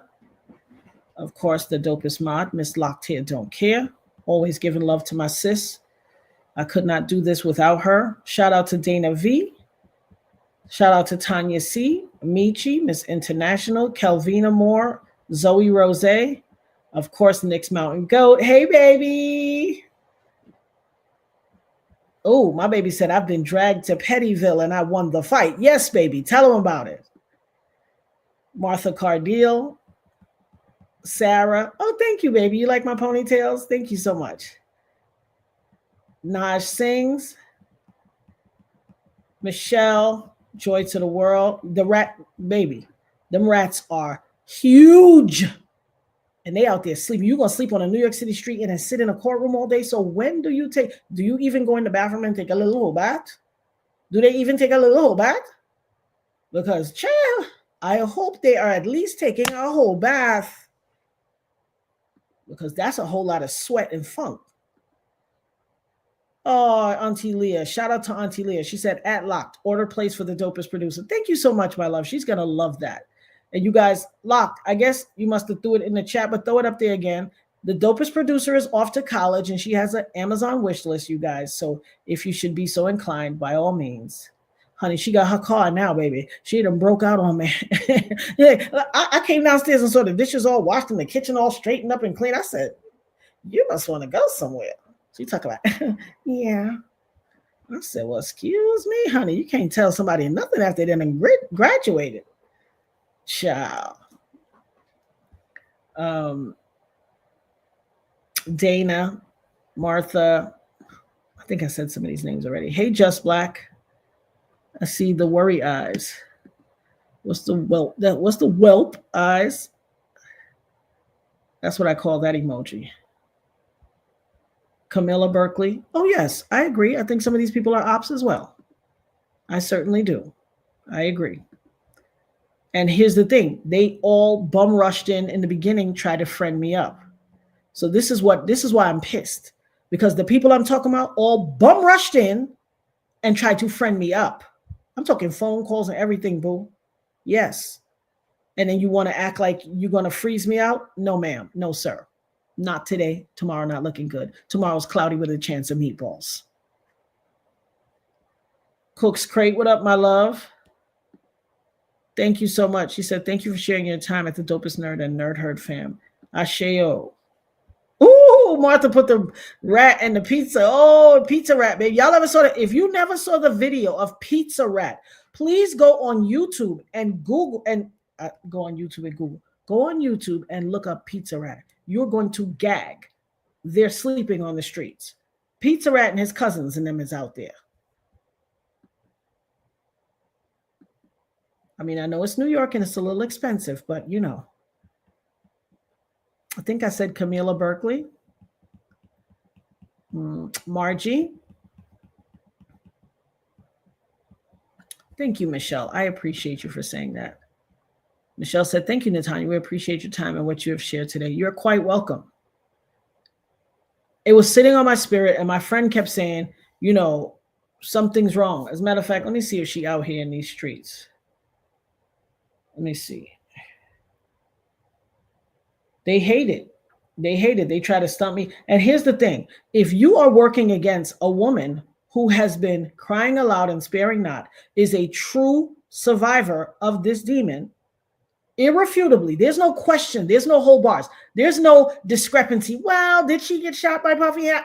It is beyond reproach that no one can say, oh, yeah, I don't believe it. She made it up. It's not true. There is no way to deny it. There's tons of witnesses. You got the detectives who friggin' investigated the case. Everybody. It's irrefutable. I was his first victim who survived that publicly said he did it irrefutably, never took my foot off his neck, and he had to pay me out of his pocket. And then a group of adults no less, on YouTube, who knows that was victimized by this man, all rushed in to be my friend on YouTube, have all conspired to freeze me out. And y'all think we're going to play this game? Oh, boo-boo. It could be 100 of y'all.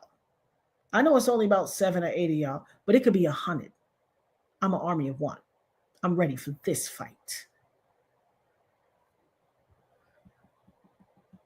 Martha, Lisa Bruno,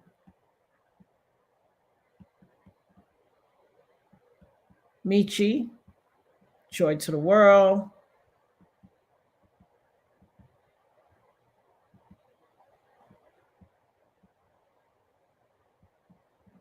Just Black, Tusha Scorpio, or Tushka Scorpio.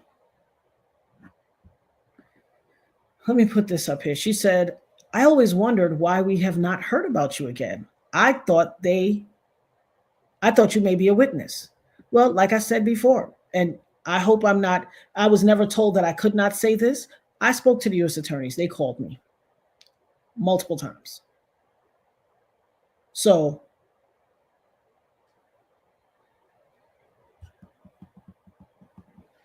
if these people, pardon my Frenchie, what up, boo? Patrice Walker. Patrice said, shaking my head, that is crazy, Natanya. I'm disappointed that people have no integrity about themselves. What goes around will come back around for sure. It seems around the time you had the break-in, people ghosted. Oh. Well, now, I was going to say some stuff, but I said I wasn't going to say some stuff. But yes, right after the break-in happened, poof, cloud of smoke. Wouldn't you know how those things work out? Wouldn't you know how those things work out?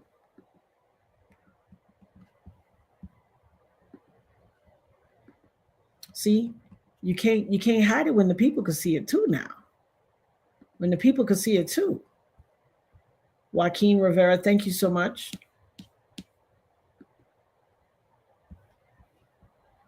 Justice Networks. This thing is so GG. This thing is so glitchy. Like I'm not even able to run the thing.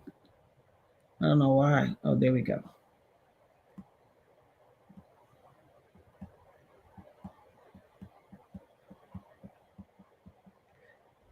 And Keisha said, in some news segments, Natanya, you have been mentioned due to the club incident. Only a few, indeed. And the news segments, I'm not mad at them. I'm talking about this YouTube Mafia. This YouTube Mafia, because somebody reached out to me the other day and was like, they mentioned the club incident in court the other day, and Khadijah Lynn reported on it. Now, I don't have a problem with Khadijah Lynn. I don't know her. Of all the YouTube people, that's the one I don't know. But the other ones, you told on yourself. The proof is in the pudding. All you got to do is go to each one of the big YouTube channels and type in Natanya. You'll see me on their channel before. But once this thing came in, ghost. Ask yourself why, if all of them had me on their channel, or at least we were on another person's channel and a whole bunch of us was on the panel at one time. Now, there was one shady one that cut out from the get-go. Somebody been peeked my coat to her. I knew she been shady. I don't care about her. She's shady. I don't care about none of them. But that one been shady. So she ain't even up for speculation. I already know how she get down. She couldn't even hide it. The look on her face. As soon as I came on the panel, she was like, I don't even have to tell y'all who it is. Y'all got your own investigative skills. You could go look and you'll see. As soon as I came on the thing, she was like, like, why are they talking to her?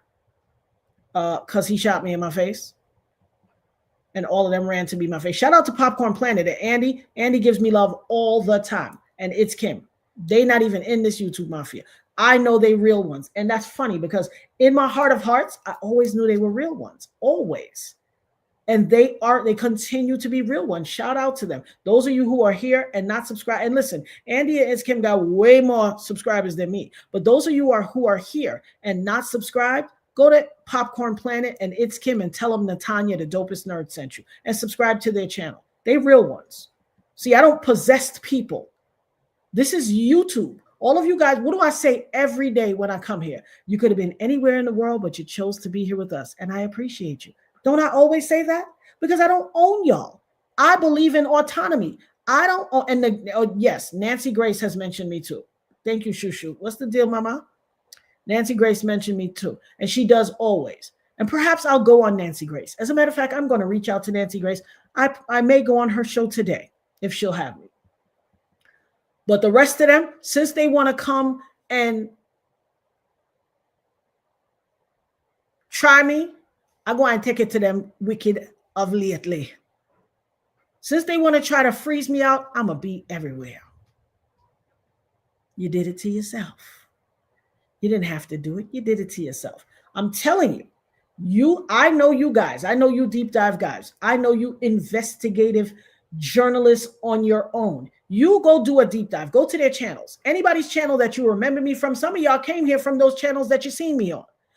Go to their channels, type in Natanya, bring up when I was on their channel or when I was in somebody else's channel. We was a whole bunch of content creators. We was all on a panel together. They was like, oh, Natanya.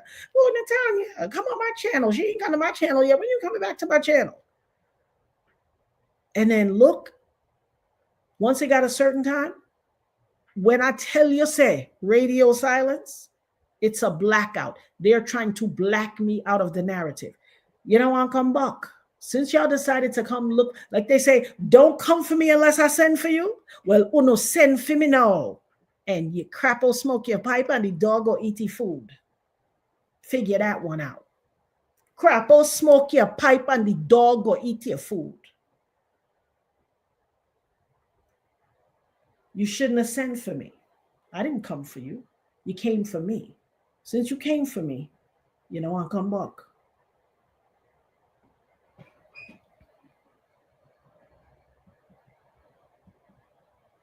It's dirty. I am a survivor. Y'all are enjoining against a survivor to be malicious to me. For what? You know better than Puffy. You are as bad as Puffy. Taking advantage of people because it serves your own personal freakish narrative. This is your own YouTube freak off. Y'all have collectively gotten together and conspired against me so y'all can have a YouTube freak off.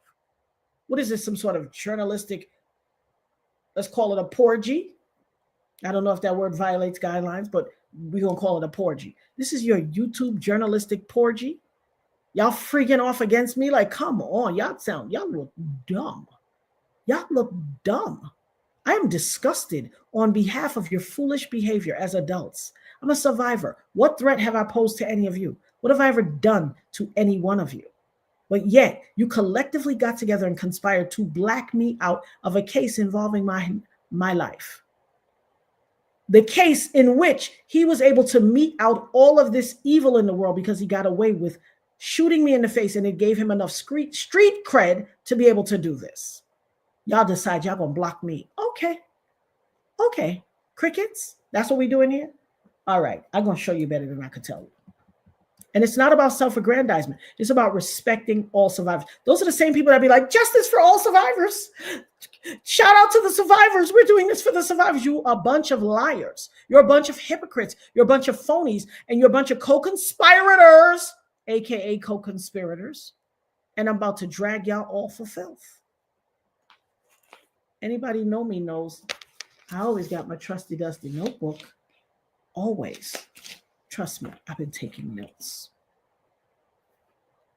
Since you think you're more entitled to something that involves my life, you don't even have a dog in the fight. You chose to be a part of this. I didn't have a choice. That's the problem here. Y'all chose to be a part of this. I, unlike y'all, didn't have a choice. Shout out, you know me, I always say shout out to Cassie. I have so much love for her and her courage. Shout out to her husband, Alex Fine. Shout out to everyone who decided to come forward, even if it was against their will. I know a lot of the people that testified had to be subpoenaed. They didn't want to come. The difference is I was the one, everybody else that was with him, everybody that was connected made a choice. Cassie made a choice to want a record deal and work with him. She could have went elsewhere. She was with Ryan Leslie first. They could have went elsewhere. She made a choice. Capricorn Clark made a choice to work with. All these other people made a choice. I didn't make a choice. But y'all gonna make a choice to freeze me out? I didn't make a fucking choice. You think if I had the option to choose to not be a part of this, I wouldn't choose to not have nothing to do with this? I am the only one here against my will, and you decide you're gonna collectively come together and have a YouTube porgy with your YouTube Mafia and freeze me out. Y'all should have never came for me. Now that you decided to come for me, crap, or smoke your pipe and the dog or eat your food. You should have never came for me. I didn't send for y'all. They don't want me to steal their viewers like they own the viewers. Are you not acting like Puffy? Are you not blowing up? Isn't this the proverbial blowing up of Kid Cudi's car because he's talking to the chick you used to be with? You asleep with the whole world, but if she talked to somebody that she's trying to have an actual relationship and not be your bed wench, you got possessiveness now. You own her. You know different. Where's your Molotov cocktail, YouTube Mafia? Because that's what you're doing, but you played yourself. Congratulations, bitches. You played yourself.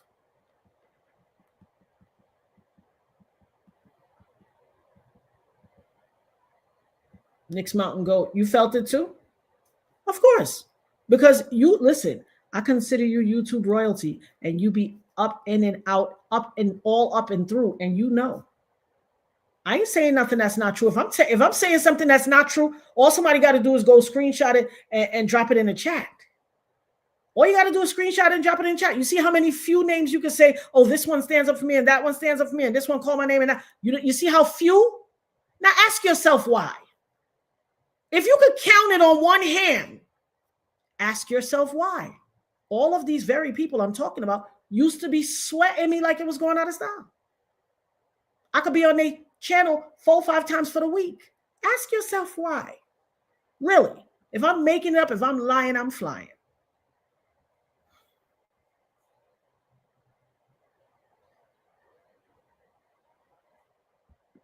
Sylvia S. said, the first day of the trial, I came to your page when I didn't see any commentary. I thought perhaps you were on the witness list. I had no idea of this YouTube Mafia and drama. Love from Florida. Love to you too, Sylvia S. Like I said, first of all, it was so much going on. I wanted to step back and just see what was going on and take it all in as a spectator, just like everybody else. I'd already made up my mind that I wasn't going to be on no daily live stream thing, because just for my own personal thing, I can tell my story, but to hear all of this was me giving respect to the survivors and the victims that were going, whose stories had to be told, whose stories had been speculated, or people weren't, didn't know. There was some hyperbole surrounding it. There was conjecture. People didn't quite know what it was. I wanted to give them room to tell their story and not be in the midst of it. I didn't want to be in the midst of it. It's a different thing for me to take a personal step and say, let me step to the side. I want to be able to hear and give, space, make room for them to be able to get their story out. It's a whole nother thing when a conglomeration of YouTube content creators take it upon themselves to conglomerate and come against me. You played yourself. I didn't send for none of y'all. You played yourself. But that's your petty jealousy. How could you be jealous of a thing like this? What does it say about your character, integrity, morals, or lack thereof for you to be jealous of me because of a situation like this? Do you see how ridiculous and asinine this looks? I mean, really, think about it, guys. Am I saying something that's not right? Think about it. How ridiculous does it look for content creators to enjoin and conspire against a survivor of the person who's on trial, when the only reason he was able to mete out this level of violence, anger, control, and all types of stuff against people is because he got street cred from shooting me in the face. Y'all like, oh, we gonna black her out. We don't want her to get too much attention. Like, the dumbness of it all. The dumbness of it all. The dumbness of it all.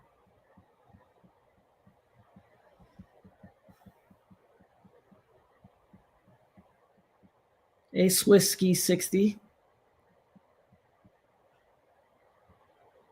It's ridiculous. Like, I'm so ashamed that they did.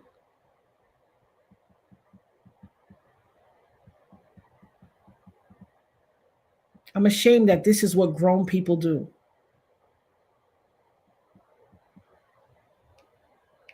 Thank you, Foxy Nyla.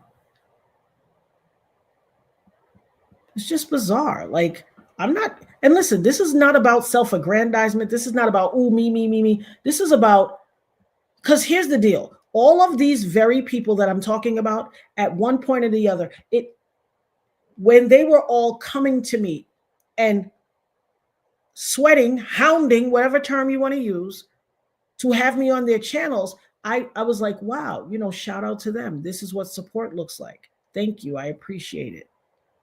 This is what support looks like. I truly, because I give everybody the benefit of the doubt. I don't come at people like, I don't like how she shady. I don't come at people like that. I come at people like really believing that they are who they say they are. If they present a certain thing, I literally believe them and trust them. I give people the benefit of the doubt. I don't have mud in my heart that I have to be like, oh, I don't trust them. No. I come and approach each one of them with the level of respect that they merit. All of them was like, if you ever need anything, give me a call. It was all BS. Trash. So basically, they could care less about me. They all came to use and exploit me for their own good. And this is why I'm pissed. You will not exploit me, boo. I've been exploited already in this case.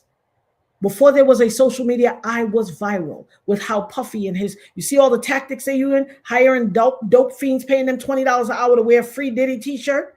The man in a whole gangster, he's in a whole dope fiend lean.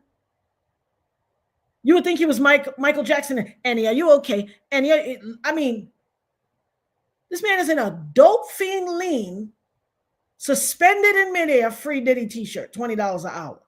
This man will do anything but take accountability and tell the truth. You think I don't know he's paying content creators? I could tell. I know who's been paid. I could tell. Remember, content creators got to remember, they be saying things on their channel well before such and such, how they need this, and when they get to this, they'll buy this, and when they get to that much, they'll buy that. And then all of a sudden, they ain't get to that point, and they buying all kinds of stuff. How? Where's the certain burst of finances from? Am I saying something that's not true? Y'all don't be watching their channel? Y'all don't hear them? Tell me if I'm wrong. Listen. Tell me if I'm wrong.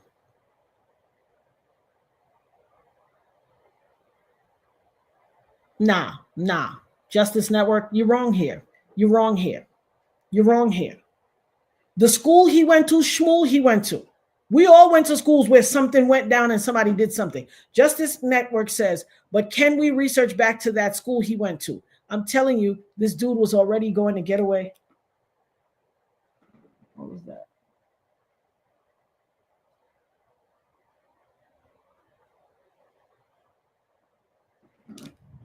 Hold on, y'all. Let me get Lottie. Why I hear somebody by my door?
Sound like somebody was fidgeting with my door.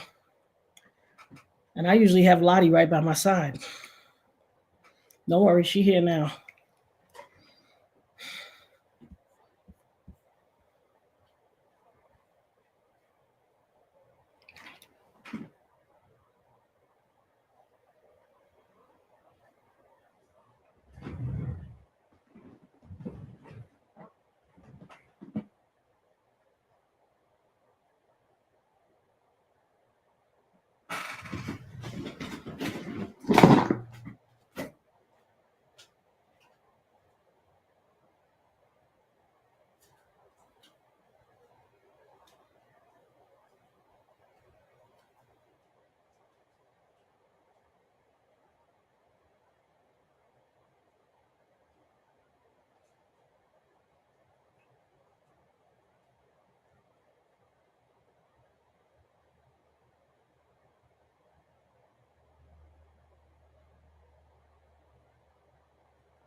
I don't know why it sounds like somebody's at my door, but baby, run up and get done up.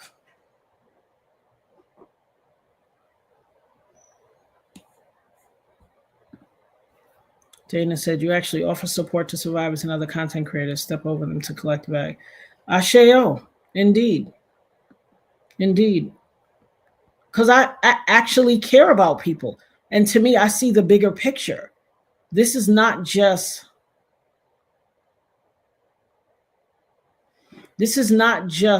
a story to me. This is literally my life. This is literally my life. We all went to a school, at a job, at a something. Every one of us is connected to something that's connected to something that was impactful in this world. You make a personal choice whether you walk through life with integrity. When you walk through life using people for your own advantage and disavowing, shouting out every chance you get, justice for the survivors, justice for the victims, justice for the victims, but you are undercutting a survivor, a victim, the one who kept her foot on the neck for 25 years, you taking away my labor of faith, my faith walk. Listen, I stood resolute 10 toes down and spoke truth to power and cried aloud and spare not and said every time I had a chance, Puffy shot me. I don't care what y'all say. I don't care what they lie. Puffy shot me when it was not safe to do so, when it was a danger to myself and my family, when they continue to harass me and do all kinds of wickedness to me, blow out my tires, pop out to cause me to spin out on the highway and possibly become unalived with my child inside my car and my grandchild. All kinds of foolishness. I said over and over, I'm being hacked. They're doing this to me. They're doing that. They broke in my house. Moved the chair, but didn't take anything. Then y'all hear, I didn't know nothing about what they did in Kid Cudi's house. Y'all came to me and was like, did you hear? He went in Kid Cudi's house, opened all the things, opened all the presents, and didn't touch anything. They just wanted them to know they were there. They did the same thing to me the other fucking day. Stole the tag off my car. All kinds of stuff. When I say it, people are like, oh. And all of a sudden, I'm the dispensable one in this case? No. Y'all don't got to be here. Y'all content creators ain't got to be here. This your choice. This is my life. I am inextricably connected to this without my own authority. I don't get to pick up and walk away one day and never think the name Puffy again. It don't work like that for me. If it was that easy, I would have done it a long time ago. It don't work like that. So for y'all to think y'all going to come in this space and be like, oh, F her, we don't want to talk about, we're going to ignore her and freeze her out. No. Now I'm going to eat your cookies. Now, since you thought you was going to play me, now I'm going to eat y'all cookies. Watch.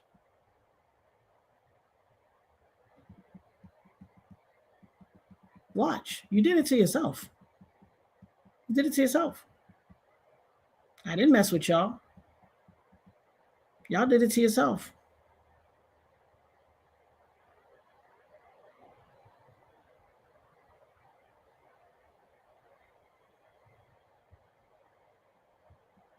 Whole bunch of them. Whole bunch of them, Toinette. What's up, my love? Luna, what's the deal, boo?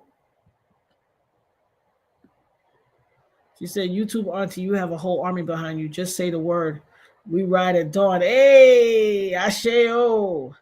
Yeah, because they are more about clicks and views and not the truth. They are more about running up a bag and not the truth. Remember, y'all would be able to know. If I was that type of person, you think I can't be on YouTube sun up to sundown? I got the time.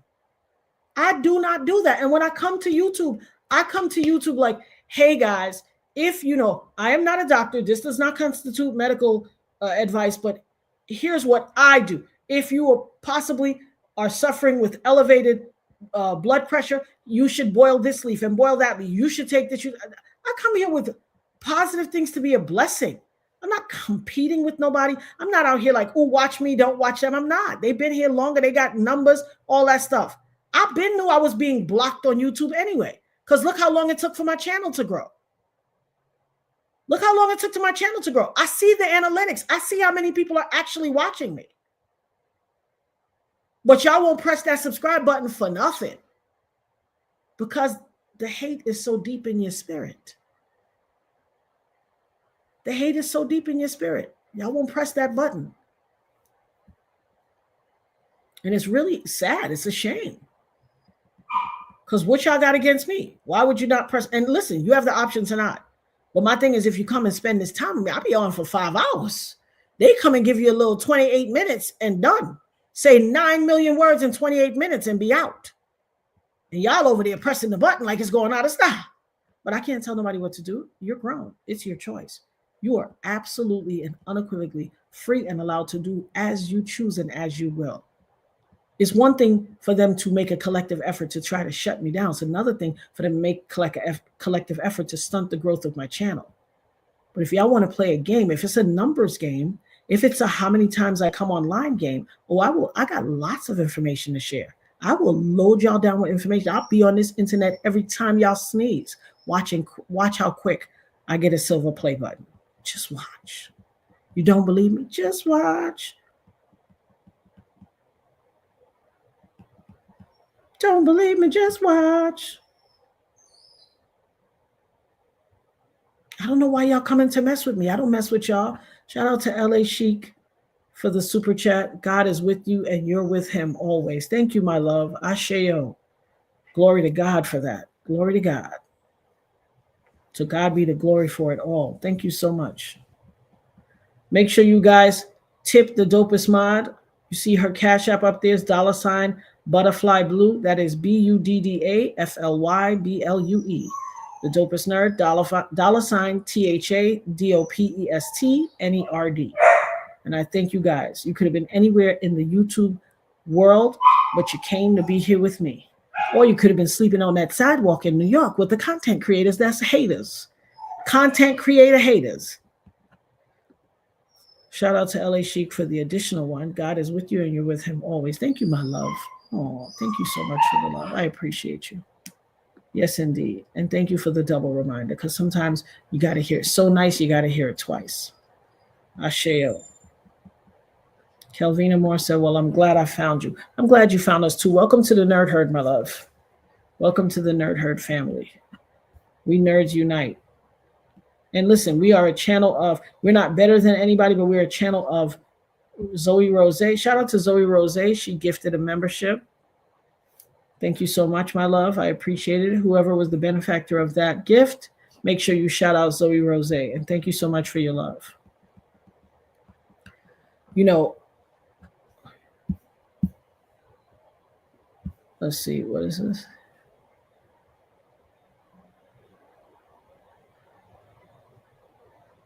And here's another thing I want to tell you about content creators and the volume with which they come to YouTube. Let me tell you something about that too, because here's what I came to find out, because they confronted me with this in the beginning. And that's probably why they try to push me out of the, I don't want to be in your YouTube mafia. I ain't never been one of the, I got to be down with the clique. I've always been unique. I've always been different. I've always walked alone. I've always walked to the beat of my own drum. Always. Always. My mama will tell you that. I literally had people confront me and tell me, we'll run up your channel. We'll make sure you get like $25,000, $50,000 a month. Give us all your passwords. Give us your, no. First of all, ain't nobody gonna own me. Listen, my mama could barely tell me what to do growing up, and I was her child. I was her progeny. I was her subordinate. She was responsible for guiding me and nurturing me and raising me. I was her child. And I barely, and it wasn't out of rudeness. It was because I told y'all from the very beginning, even when I was a child, I always felt like I was an adult. While I was in a child's body, the soul and spirit of a woman wise, whose years were wiser than the collective amount of us on this YouTube channel right now. I was a very old soul in a child's body, and I always felt like an adult. Like, why are these people telling me what to do? It was never from a rude place. It was from, I know. Why? You know how there'll be a group of kids somewhere, and let's say the teacher says, everybody line up. It's time for art. And y'all know the routine. You get online, you line up single file against the wall. You make sure you take your little apron out the closet because it's art and your parents don't want your clothes dirty. And then some nondescript random adult will come from around the corner and be like, y'all get up and line, get online, you got to go to art. You're looking at her like, you mean the same thing we do every day at third period? We know.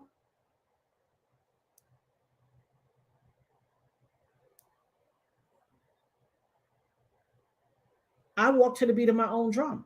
I can never stand when somebody goes out of their way to Captain Obvious a situation.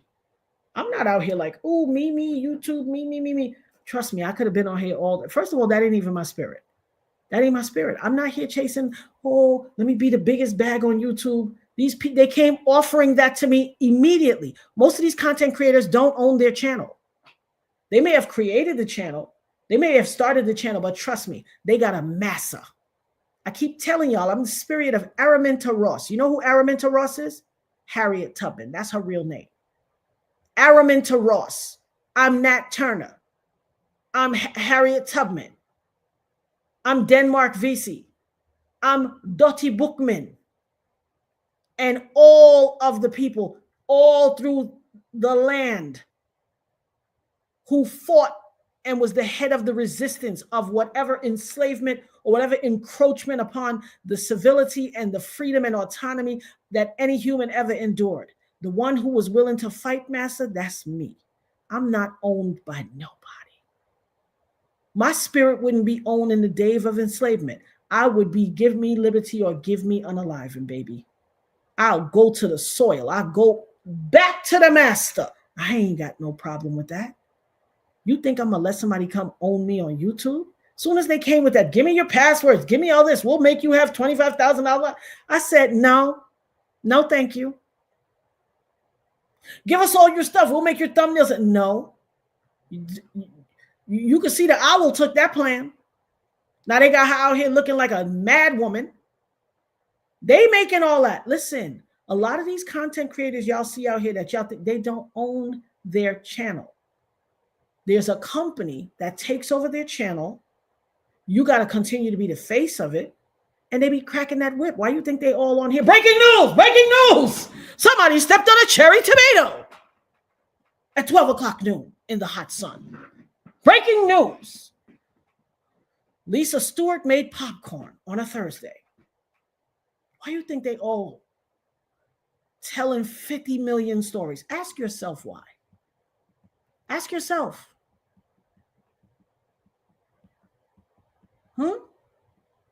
Ask yourself. Thank you, Foxy Nyla.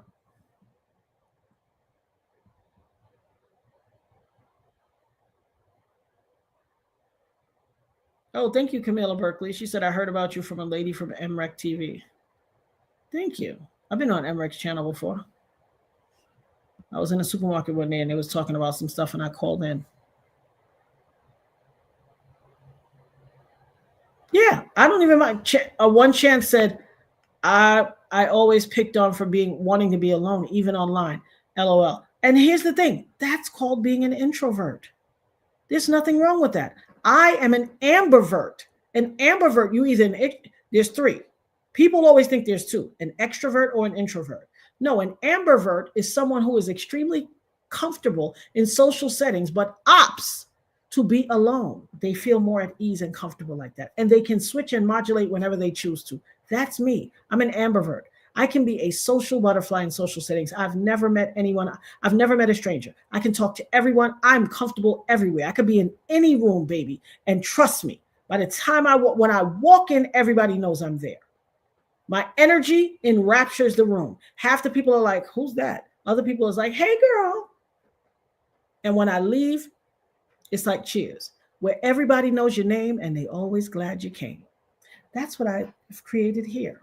All of our people know each other. There's nobody that walks in here and is not greeted. The dopest mod and the Nerd Herd family will greet you. They know our Nerd Herd family. If you walk in here and they're not familiar with your name, hey, One Chance, how you doing? Welcome to the Nerd Herd, boo.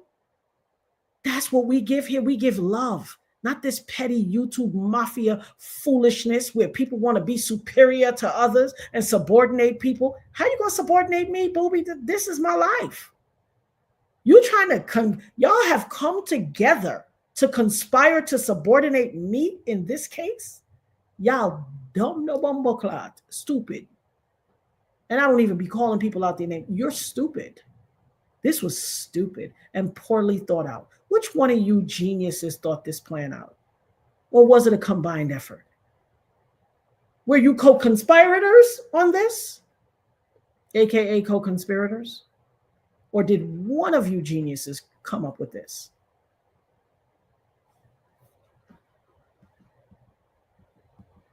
So foolish.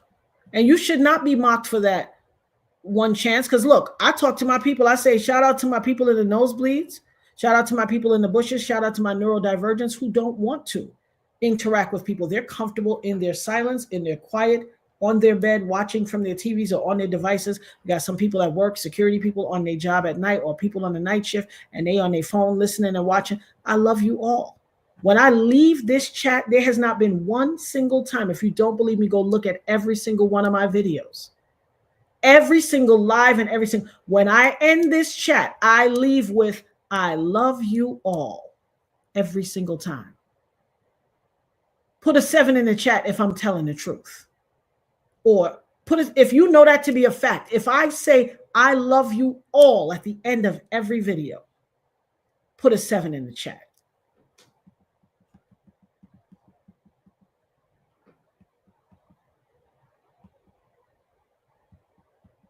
Yeah, people are dangerous in this world. I already got a full, listen, I got a carte blanche experience to tell of how dangerous this world is. Thank you, Nick's Mountain Goat. You said that's what I love about you. What's that? What you love about me? I love you too.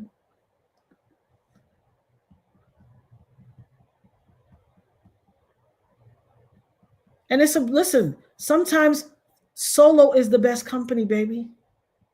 Sometimes solo, oh, rejection is God's protection. Oh, trust and believe. I'm all for that. This ain't about rejection. This is about trying to control the narrative on something that is there for them to get a bag. This is my life. This ain't that. Make no mistake. This ain't about rejection. I don't give a F about these content creators. I'm not trying to be friends. I don't care about that. I'm a 55-year-old woman. In fact, I'm older than most of them.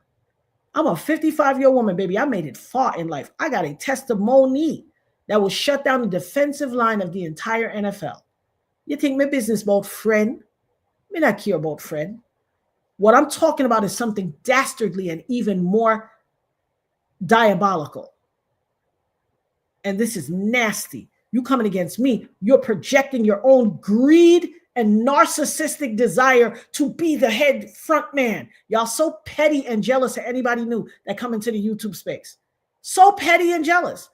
I saw another YouTube content creator. This woman is positive. All of her content is about, this is how you can make a living without leaving your home. If you're disabled or you're a homemaker or you're not able to, if it's not conducive for you to go out into the landscape and get a job, here's a way that you can make money. Here's something you can do to educate yourself. Here's a course you can take. These courses are free. It's all positive. I've never once heard this woman raise a tone in her voice. You know me, I get froggy sometimes. I come back on the next one and be like, okay. And sometime mid-show, I'll be like, okay, hold on. Let me calm down because I'm a little froggy. Let me chill. Let me chill. I say it. I have never once heard this lady froggy. When I tell you this lady is the epitome of professionalism, her voice is even keeled. It modulates with passion based on what the situation is, but she is completely positive. She don't come with tea. She don't come with, let me tell you what I go on YouTube. No, it is always like, welcome guys. Let me tell you about a new work opportunity, work from home opportunity. It is all positive. She got 1.5 million followers. Do you know they just took down 52 of her videos and struck her channel? This woman is positive. I was like, struck her channel and gave her a copyright. I said, why? And then they said malicious, harmful content, this, that, the other. And I was like, harmful content? She don't even report on the news. What is, but I'll be seeing these other channels up here cussing people out every single, I'm talking. Y'all know who I'm talking about. The minute somebody disagree with them, they calling them all out their name, everything but a child of God, cussing them out. And y'all said, and telling them what they're going to, kick you in your mother. And y'all, they cut this woman's channel and said harmful content. I said, but this is some hypocrite thing. So people was in the chat like, yo, they're jealous of you. These are jealous, petty YouTube people, and they want to take your channel down because they're jealous of you.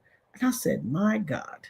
I said, well, it's nice to know I hate that for her because she is so positive and beneficial. I said, but look how I'm not the only person going through it. And I know I wasn't, but crazy. Crazy. Like, this is what y'all do with y'all time and your energy? Boy. I'm ashamed of y'all, really. I'm ashamed of y'all. And here's the thing I don't play. Don't try to play me. Don't come for me unless I send for you. You came for me as a collective group. About to eat y'all cookies like you wouldn't even believe. While y'all got that hot New York City sewer rat, pizza rat, funk pigeons on your body and your outfits, sitting up in the courtroom all day smelling like hot buttered, bless your heart, after sleeping on the street all night. You want to come for me? Okay.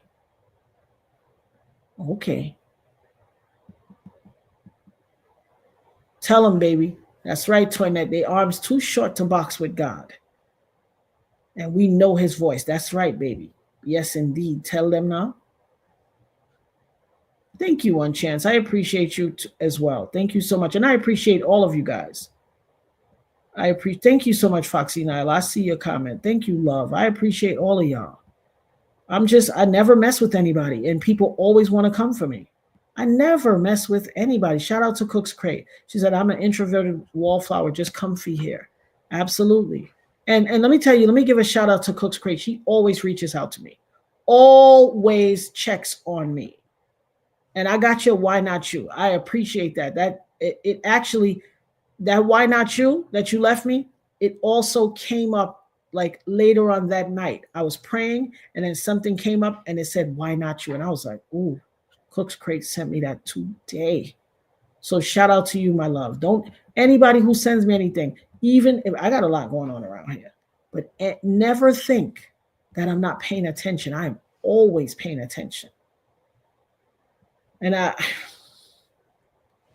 just don't understand. Listen, Dana, you and me be in the same boat, honey. She said, it's so cringe when they say words wrong and they say they have integrity, not the English language, not to the English language. You don't listen here, honey.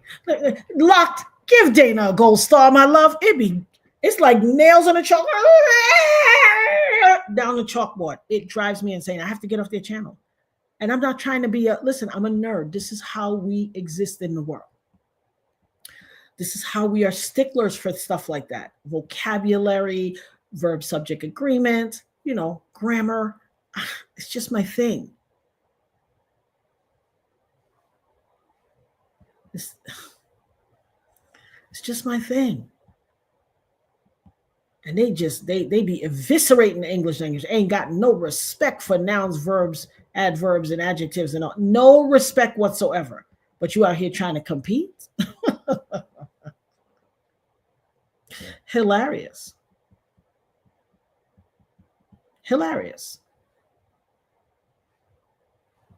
They literally came for me. Oh, give us your passwords. Give us your... I said, no, thank you. No. I could have been doing that, but then I don't want nobody coming to tell me when I got to go on live and what I got to talk about and all. Nah, man. Me no on that. My mother couldn't tell me what to do. She could barely tell me what to do. What I look like letting some stranger company on YouTube tell me what to do. I see. You think I don't see? I know all the ones that took that playbook. I could tell. And listen, I keep telling all. Yeah, I have a list. I will call all you out. I have my book. I will call all you out. And let me tell y'all something. You guys have discerning eyes. I want you all to take a look around YouTube. Look at your content creators. You will know every one of the ones that are doing this without me saying their names. They will. Here's the deal. After I do what it is I say I'm going to do that's going to prove me right, they'll tell on themselves. Once they tell on themselves by how they react, then I'll call the names out. Because I ain't got no problem calling no names out. I ain't scared. I ain't getting, because guess what? I'm a grown woman. I'm a woman of God, and none of y'all can't whip my tail. None of y'all. And that's on my father, me, and Lottie.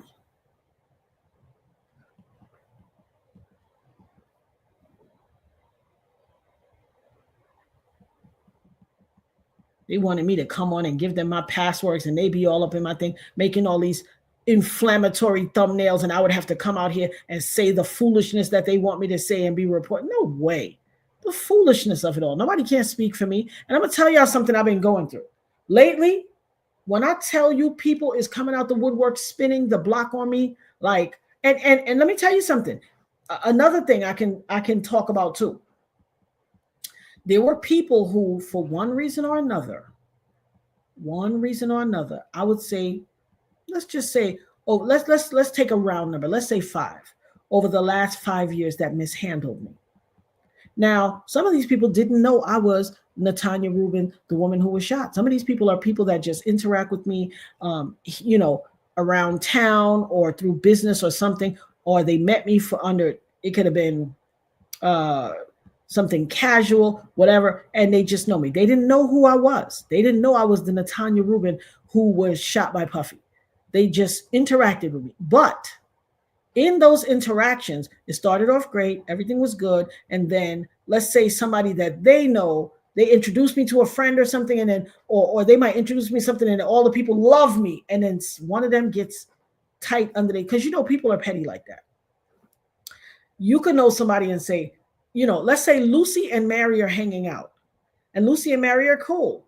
And then Mary says, hey, such and such, this is my friend Lucy. And hey, and then, let's say such and such walks over with 5 people, and they all fall in love with Lucy and think she's great. Now Mary got an attitude. With Lucy because everybody like her. I've had those situations. And so some of those Marys, you know who you are, Marys and Toms or Marys and Bobs or whatever, have mishandled me. Try to be shady. They didn't know who I was. To them, I was just Joe Schmo in that situation. But for one reason or the other, and it's not everybody, it's few and far between, but they mishandled me. But guess what's happening?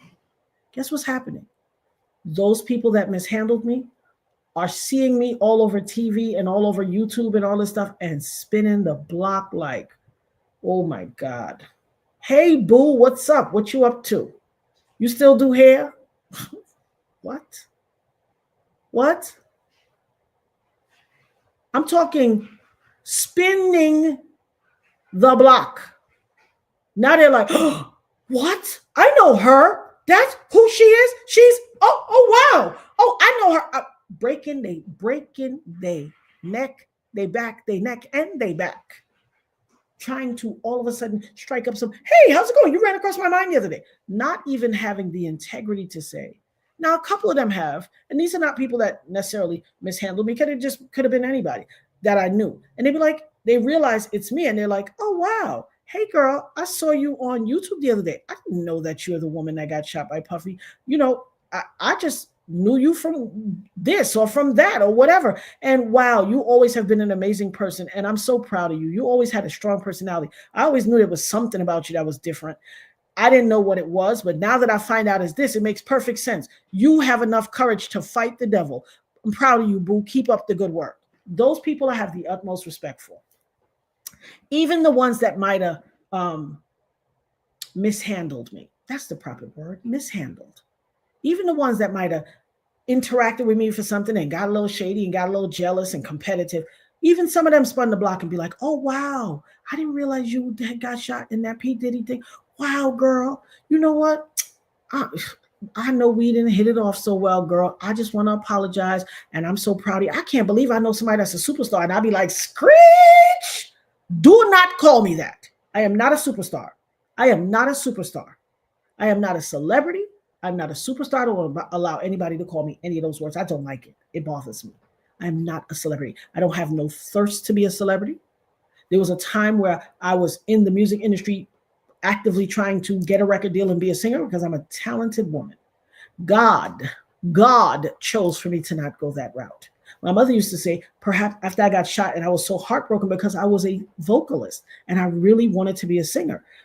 And my mother used to say, perhaps God meant for you to sing gospel. Well, but baby, there's a gospel mafia too. There's a gospel Illuminati too. And we're going to do this on another day. There is a whole mess going around in the church.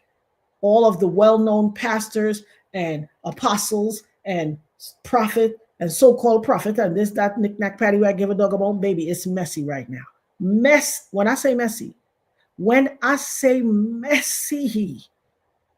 it's crazy right now. I will do a show on that perhaps tomorrow because, and listen, I found myself going to one of these churches. I found myself interacting with one of these ministries and feeling like, okay, and then something, and no disrespect to the ministry, but a couple of times I was in there and God said, this is not your place. There was the way my brain operates, there's tones, there's energy, there's this, that, and the third that happens, and I know something in the milk ain't clean. And I have to remove myself. And there was a time where this person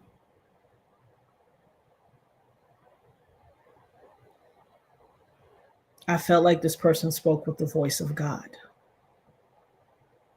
And then I woke up one day and I couldn't bear to hear his voice. Now, here's the thing. Because I was receptive to his word and his gift, and I said, oh, this is one of God's stewards, one of his shepherds. This is a true shepherd of God. And I came in, anything I do gung-ho. And so I watched a whole bunch of the sermons. I went back, I watched other sermons that I hadn't seen before. Because I watch spiritual TV. Like, I'm a woman of God. I am down them spiritual. My TV, every day, scriptures, this, that, the other. In my room, I have some YouTube things that I watch that come through, but it's mostly spiritual, scriptures, church. So that's just who I am. That's what I do. But baby, when I tell you, say one day I turned it on and it was like nails on a chalkboard. And I was just like, what is this? What am I hearing? What is this energy I'm feeling? What can I see? What is this I can see? God, I can see it. I don't know what this is, but something in the milk ain't clean. And so help me God, I don't want no parts of it. I wheeled all the way back. Because I was like, I can feel this thing. I can't unsee it. I can't unhear it. I haven't put my finger concrete on what it is, but something. It's a clarion call. It's a siren in my head that tells me something ain't right, and I can't unhear it. But guess what has happened? Because I've watched so many of his sermons, if I watch something on YouTube and I don't actively like do the back button and go look for something else, every single time I watch something and it ends, it goes to one of his sermons. I was like, are you trying to tell me something, God? Are you telling me take a second look? I can't hear it. I can't listen.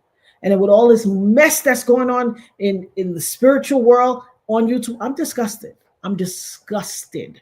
And I'm going to talk about it. I'm going to do a live about it because I can't stand it. It's just, it doesn't make sense. The body of Christ is, something's wrong right now. And I know we are in the end of the last days because it is a boy.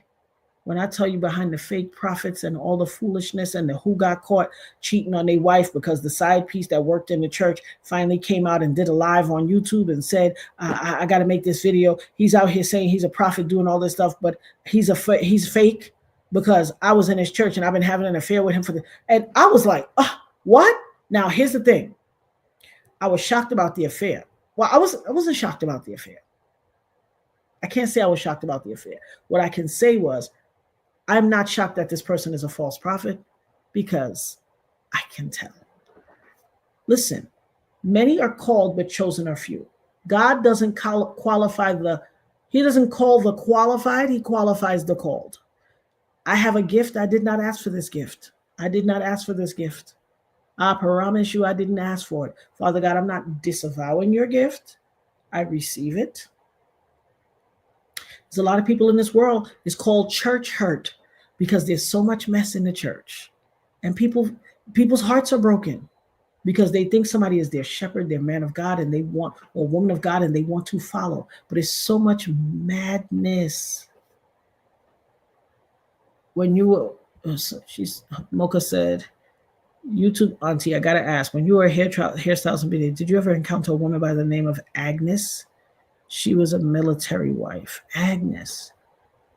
She Jamaican or West Indian? I think her name is Agnes. I didn't know she wasn't a military wife when I knew her. If it's the same chick, or at least I didn't think so, because she was out in them streets at the round robin every week. But tell me if that's what you're talking about. I know a girl named Agnes. I know a woman named Agnes. She would probably be about, I think I might have had a couple of years on her. So maybe she would probably, I'm 54. She would be about maybe 50, 51. If this is the same chick, is she Jamaican? I remember a chick named Agnes. I do. Tell me, Mocha, if that's the same lady. It might not be because there's lots of people with the same name. So, Agnes. I knew a chick named Agnes. Flatbush? Was she in Flatbush? I mean, I don't have anything negative to say about her, but she was a party girl. I don't see. Although, listen, if her husband was in the military, he could have been away and she could have been at the clubs partying all the time. I don't know. But I did know a woman named Agnes. I didn't know that she was married, though. At least I don't remember that. I don't remember her being married. But let me know. Fill me in. I did know a Jamaican chick named Agnes. Did she used to sell jewelry or something like that? Come to the shops and sell jewelry? That's the memory I'm getting of this Agnes. Or she used to be with somebody that used to sell jewelry. If this is the same person. I could be wrong.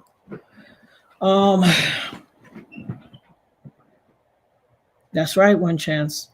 He doesn't call the qualified. He qualifies the called. And I'm going to tell you something.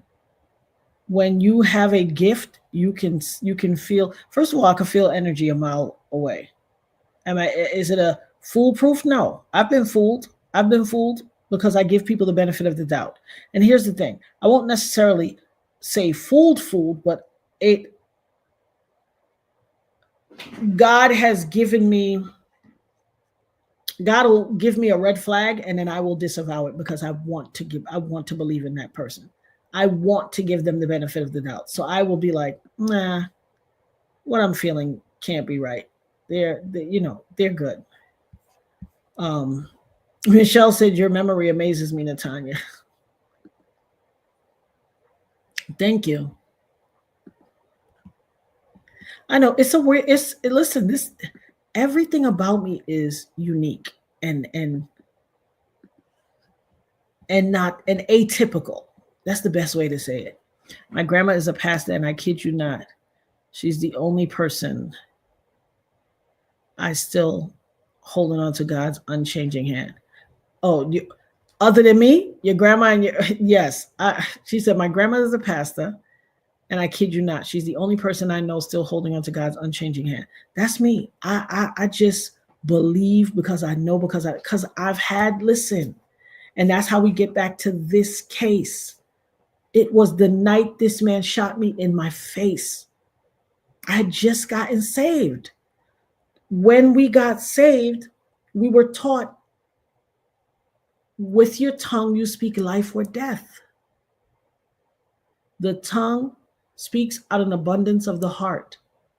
When anything happens, you either speak life or you speak death. The first thing out of your mouth when something happens determine how that thing turns out. I told you, when I was walking out of my former friend's door, God said, go change your shoes. I tried to argue back.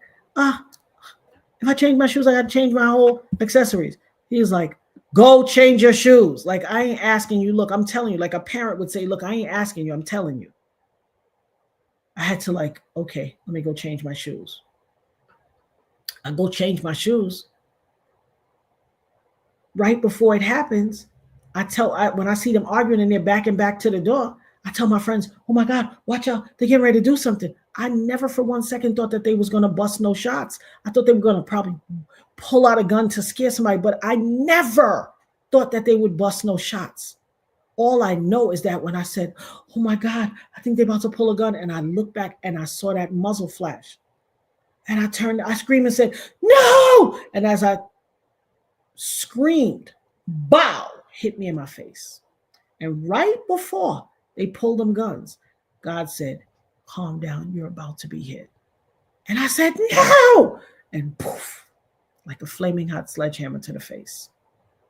I'm telling you, the first thing out of my mouth was, I threw my hands up to the heavens and said, Father God, do not take me. I'm not finished raising my children yet.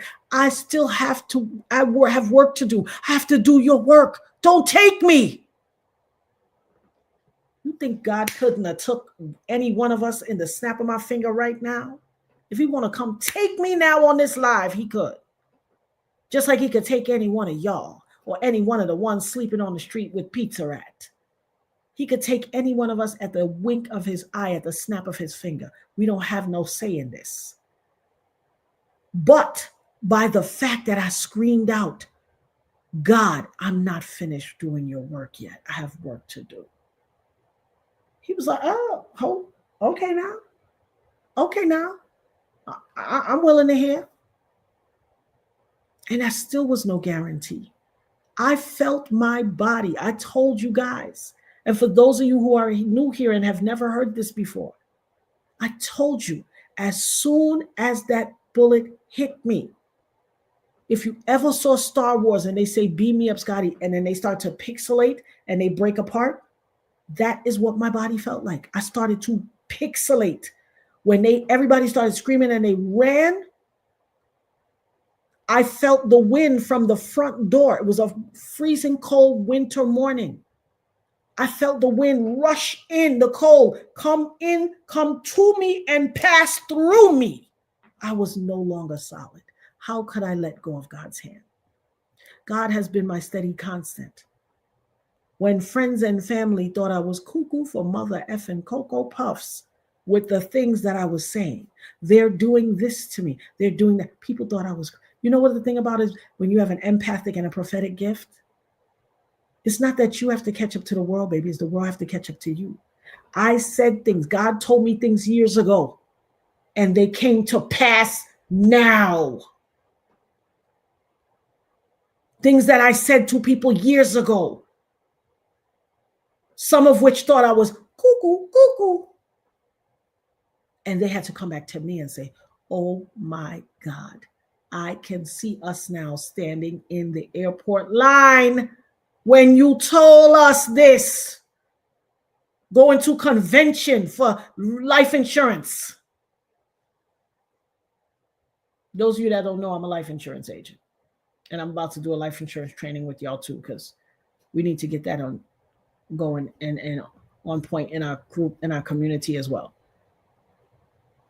Going to conference, God gave me a prophetic gift. He said, Puffy, whole world is going to crumble. He said he is going to try to unalive himself and that Babylon will fall. I said this 4 years ago. 4 years ago, I had people like, okay. 4 years ago. Now, who did I have to catch up to them or the world had to catch up to me? Because that ninja is in jail. And he was supposed to turn himself in on Tuesday, but they snatched his ass on Monday. Ask yourself why. Didn't you hear them say they got the cell phones, they got the text messages, they got everything? And they also probably knew he was getting ready to unalive himself, because a coward like that would much rather have it believed that he unalived over a D-rug overdose than to have to go through what he's sitting through. They was like, oh no, sucker, you you're going to get this recompense. You're going to get this. We're going to get this justice out of you. You ain't taking the easy way out. Ask yourself, and is Babylon not fallen? Look at Hollywood. Look at the world. Look at America. This is not the fall of Babylon.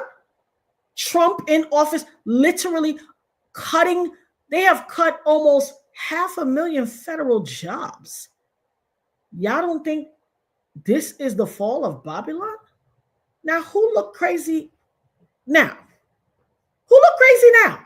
Because I said this 4 years ago, and people thought I was out of my mind, as well as many other prophecies. And this is not self-aggrandizement. I am a vessel of the good Lord. You see, be careful of the prophets that come, you're going to get a new car, and the Lord has told me that I see a new house in it. Go read your Bible. Tell me where in the Bible Paul or Saul or Elisha or Elijah or Daniel or any one of the prophets walked up and said, I see a new hut for you. You're going to get a new manger. I see a new horse and buggy for you. Tell me where they said that in the Bible. Prophets of the Bible and prophets of old came to tell you about the damnation that was coming for you if you did not repent and get yourself together. The only way that you'll know this thing that this prophet informed you of is God is because God has to send a pre-warning, a precursor of how he is going to put his smack down, because God is a God of vengeance too. People in the prophets of the Bible didn't come with, you got a new, horse and buggy 2000. No, that is not what the prophecies of the Bible were. The prophecies of the Bible forecasted doom and gloom. You don't believe me? Pick the book up. Pick the book up.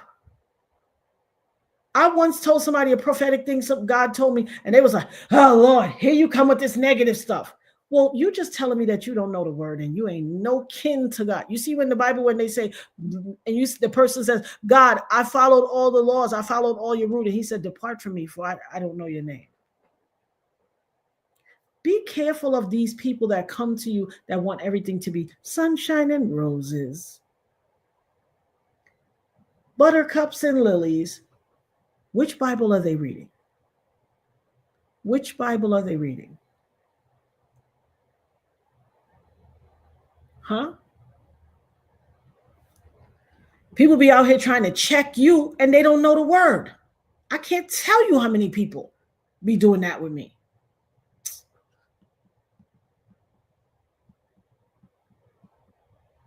Listen here. Babylon is a system and a nation, a set of systems. And it is American Babylon that is falling. That's what falling now. We have never, America has always been known as the superpower nation, the top superpower nation of society. This is the youngest superpower nation, and it is the financial and it's the financial, it's the entertainment, it's the economic epicenter of the world and all sorts of technology and stuff. And now it is falling. That's why the standard of economy and trade and everything was in dollars, US dollars. America is the child on the world stage. It is the youngest superpower nation. However, because of their own personal self-aggrandizement and friggin' narcissism, they are the World Series, the World Cup, the world this, the world everything. They think they're the greatest of ever. If you listen to American politicians, America's the greatest nation about. No, we're not. No, we're not. You hear what the Asians say? Once the tariff started, he said, look, you think you are the greatest nation? You are enslaved. You don't need tariffs. You need a revolution. You let these people fool you into thinking your nation was so good until they got on red note when they lost TikTok and then they found out to go to law school in China, $700. $700. Meanwhile, some of y'all still paying off student loans from when you was 19, 20. And you're in your 60s now. So this is Babylon. I can't speak for the Babylon over there because this is where I am. And the Babylon here is what's falling. Now, it don't affect me because I stepped out of, well, to some degree it will affect me, but it doesn't affect me directly because I stepped out of that work world years ago. Those people who are a part of the matrix and believe that their degree and their job, my job was the one that made them higher than other people and look down on family members because my job. And where's your job at?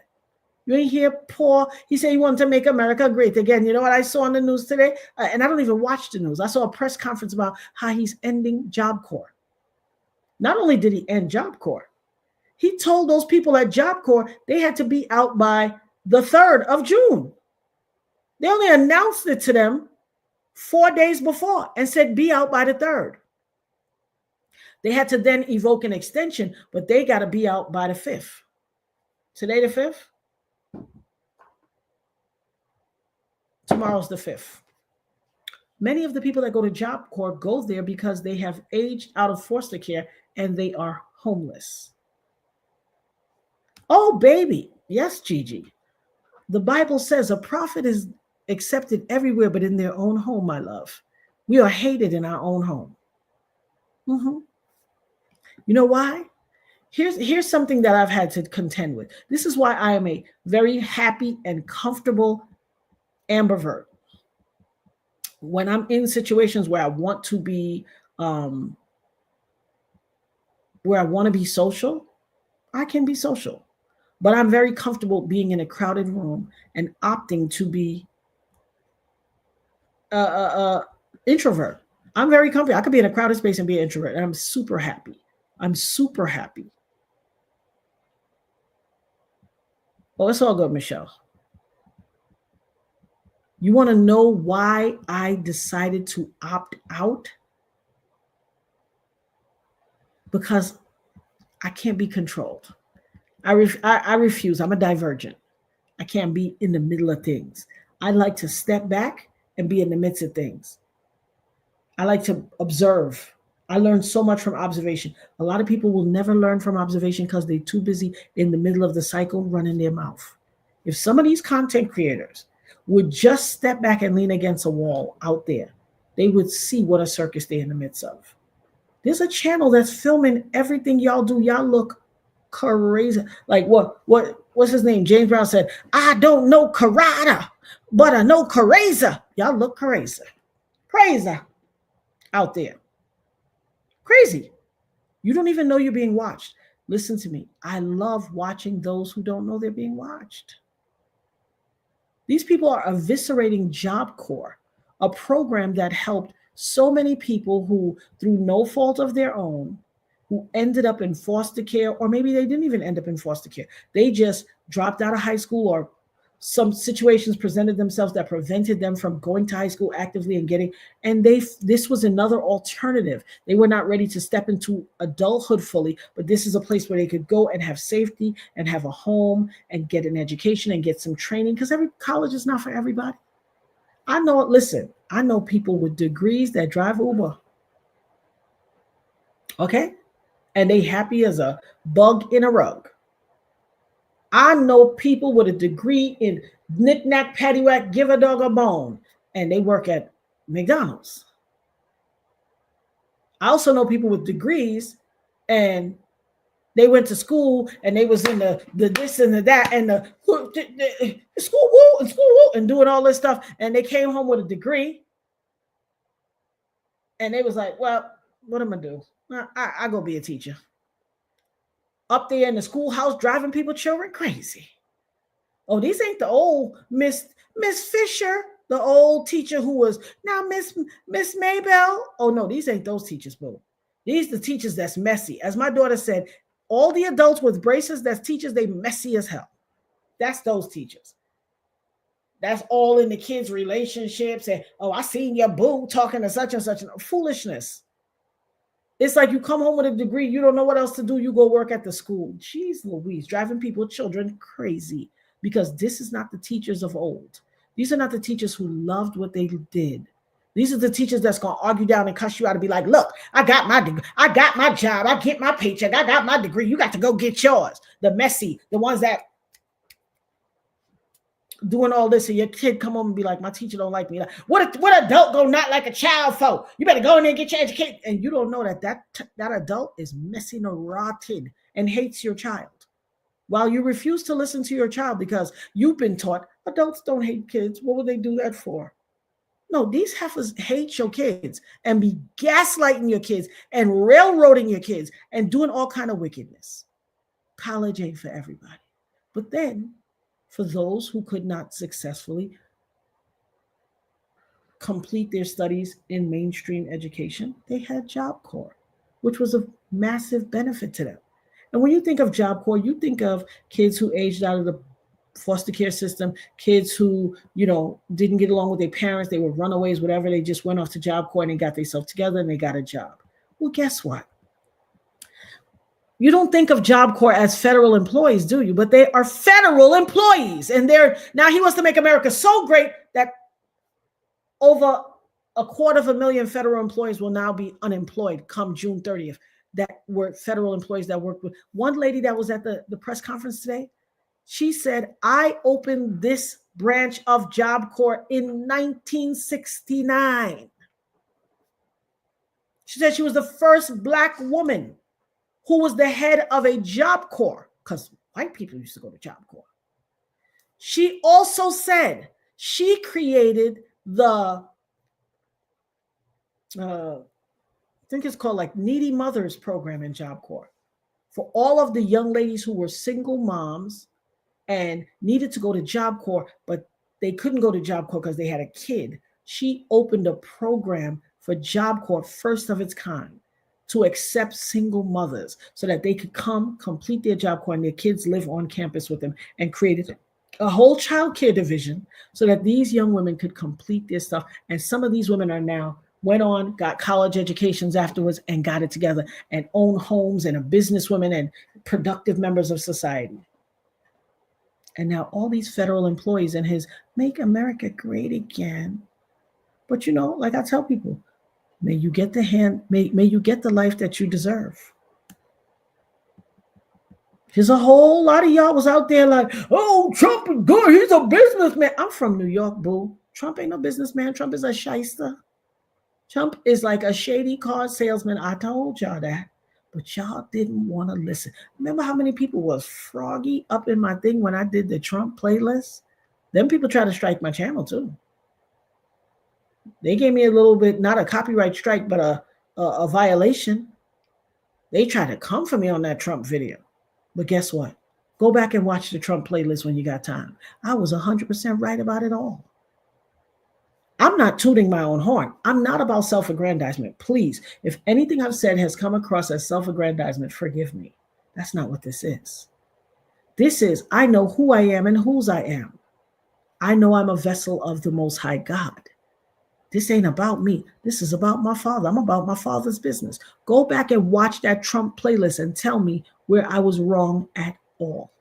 Go back. Make a list when you're watching it. Have a pen and a paper. Watch that Trump live I did and tell me where I was wrong. Write it down. Come back. Post it in the chat. I want to hear it. See, I don't be speaking of my own mouth sometimes. I be speaking of God's. You ever listen to my channel and feel this sense of, I don't know what it is. I just feel so comforted and just in the right place while your voice. And I'm not trying to be funny. Everything I be saying here sometimes don't be of me. It be I'm about my Father's business. I've had times where I've literally started telling y'all something and God veered me off on another thing. I'll be talking about a whole other thing, nothing to do with what I came here to talk about.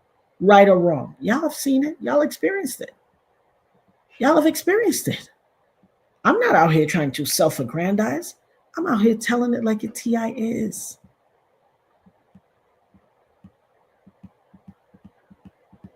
I'm telling it like a TI is. This is not about me. I'm about my Father's business. I'm about my Father's business.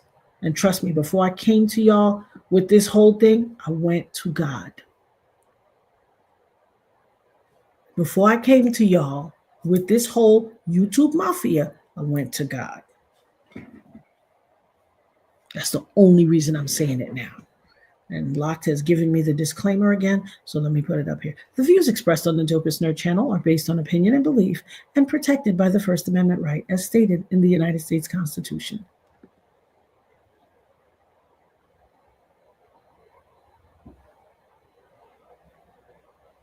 I've had impartations and messages from people telling me things like, there are people that are monitoring spirits that are watching you, sending negativity and witchcraft. My friend was like, what is wrong with you? I said, I feel I'm under a spiritual attack. I know I am. I know I am. My sleep has been disrupted. I'm under a spiritual attack. I know I am. Why do you think I'm here talking about the YouTube Mafia? Because God, He don't play about me. He don't play about a lot of His children, those who know His name and do His bidding. There are some that don't know His name, and that's a chance they take. Everybody has free will. We have God's will and we have permissive will. God's will is what God meets out and says, this shall be. Permissive will is free will. It is your choice to do what it is you want. I tried the free will thing. And sometimes I dabble in it, sometimes still. But trust me, I'd rather thy will be done, Lord God. Thy will be done. Listen, thank God that we got God's will. Because if we lived on free will perpetually, some of us would have ran ourselves off the cliff of life a long time ago with all our, we think we know so much. Real life proves that we know so little. Oh, I know there's several, Gigi, you're right. There's several collective groups of the YouTube Mafia. Now that, you ain't said nothing but a word. Oh, what up, Odell? My boy Set in the West is here. Shout out to Set in the West. Peace, brother, peace. Everybody give some love to Odell. You're 100% right. There are multiple. Gigi said you are spot on about the YouTube Mafia, but there are several collective groups. Absolutely. Now that I absolutely know because I've seen them. And some of them are subgroups and some of them overlap. Many of them overlap. I've seen them overlap. Trust and believe.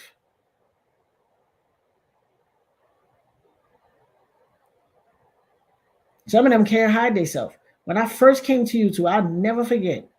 A whole bunch of people, we were together. There was one, she was like, click and signed off. I was like, okay.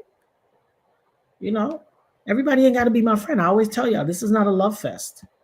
This is not a love fest. Everybody ain't got to be my friend. I'm not everybody's cup of tea. That's okay. I know who I am and whose I am.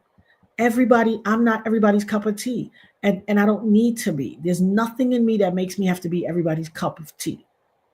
But what you not gonna do is play in my face. You don't have to be friends. You're entitled to be friends with who you want. If you want to go on the playground and say, give me my ball, I'm taking my ball and going home, and you want to go home and leave everybody standing on the court, it's your ball. I don't have to play. Y'all can play tag and choose everybody but me. Ain't no thing. It's all good. But when you directly come for me and you collude and make a concerted effort to come against me for the purposes of disavowing me, disrespecting me, and relieving me of the justice I've waited 25 years for, now you done stepped on my what, y'all? I ain't even gonna say. Y'all put it in the chat. Now you done stepped on my what? Let me show y'all how the nerd herd knows me so well. Look at that chat. Now you done stepped on my, I ain't even gonna say nothing. I'm gonna let them say it. This is how much of a family we are. There you go, Dana V.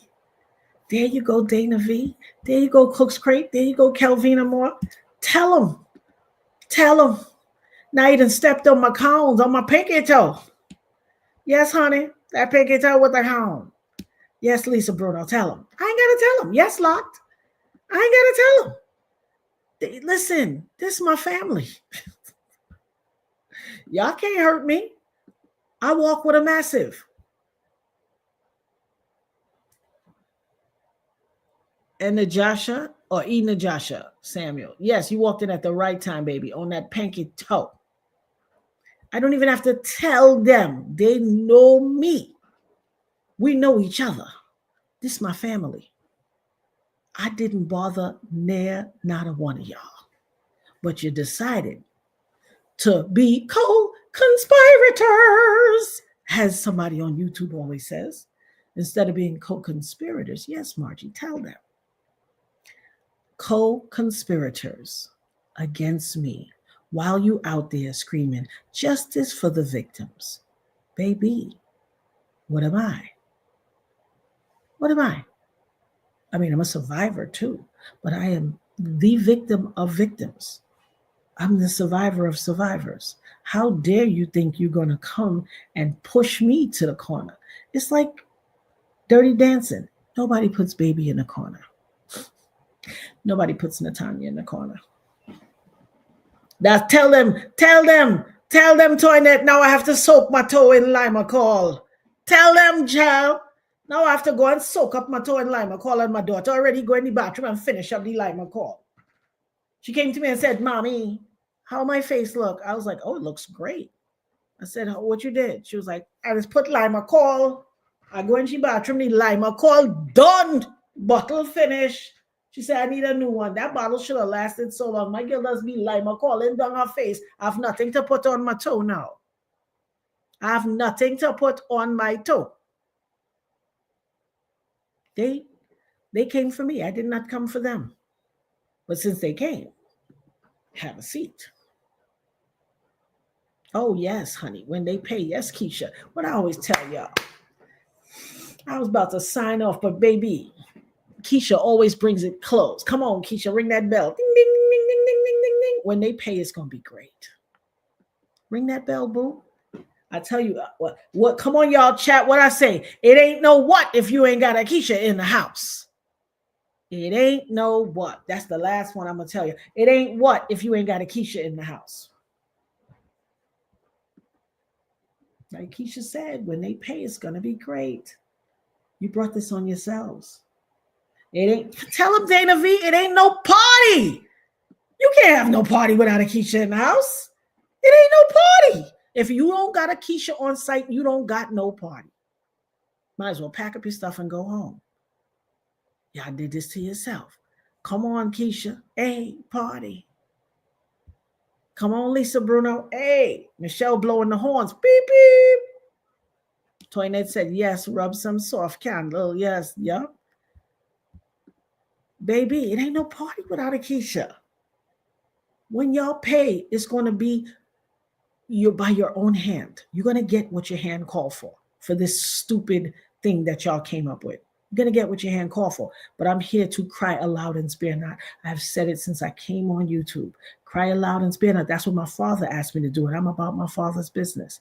If you don't know my father up in heaven, the Most High, God, Yeshua, El Shaddai, El Elyon, Jehovah Jireh, Yahuwah, Yahusha, Jehovah Nissi, Jehovah Rapha, Jehovah Emmanuel, Elohim. I'm about his business, okay? Their business, the Holy Spirit. Y'all could do what y'all doing. You can't serve two masters. I know who y'all serve. I know who y'all serve just by this act alone. But like I just say, crap will smoke your pipe and the dog will eat your food. But it's 3:13. Dana said, never heard that before. Joining the nerd herd, but I love all your fun phrases here. Thank you, my love. And there you go, Michelle. We are family, baby. Hey, Margie Smith, we are family. Michelle got the dancing. Hallelujah. There you go. Let me tell you something, y'all. You could have been anywhere in these YouTube streets, but you chose to be here with us. And we are honored and humbled, and we appreciate you. We love you. We exalt God's name on high. He is the Lord of Lords, the King of Kings. And this is what it is. Superfan Network said, hey, Eb, my sister, never heard. It's Mina. Sliding by to hit that like button. Show some love. Hey, Mina. What's up, baby girl? That's my homie, baby girl. Let me see you do your dance. Let me see you twirl. What up, Mina? I love you, boo. Squishy said, the Ancient of Days. Asheo. Locke says, we appreciate you spending your valuable time with us. We know you could be anywhere else, and you came here to be with us. We absolutely appreciate you. Michelle said, the Alpha and the Omega. That's right, honey. The beginning and the end. That's right. Justice Network said, De La Soul. Locke said, hey, Superfan Network. Glad you made it, family.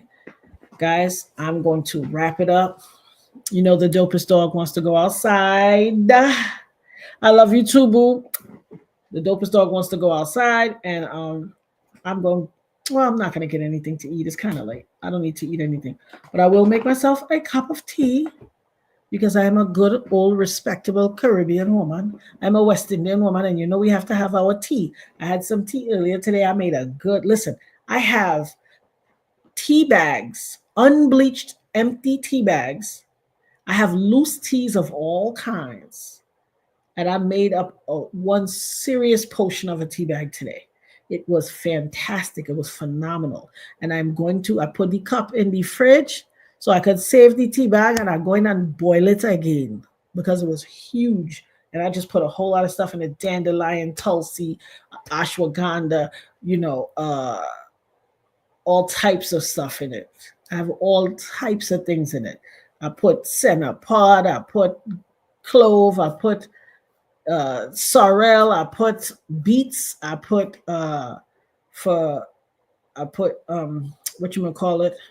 hawthorn berries. I put all kind of thing inside there. Cerasee, I put a lot of cerasee, turmeric, black pepper, all kind of things. So that's going to be an amazing cup of tea. I'm going to wheel and come again with that cup of tea. I'm going to take a nice shower. I'm going to put on my compression socks. Because listen, people of a certain age, if you're in the AARP card, crowd, please put your compression socks on at night. A lot of us, once we attain this age, your body, all of the hormonal fluctuations and how your body changes, locked, throw that medical advice thing in the chat, Pooh, how all of the hormonal changes and how your body modulates.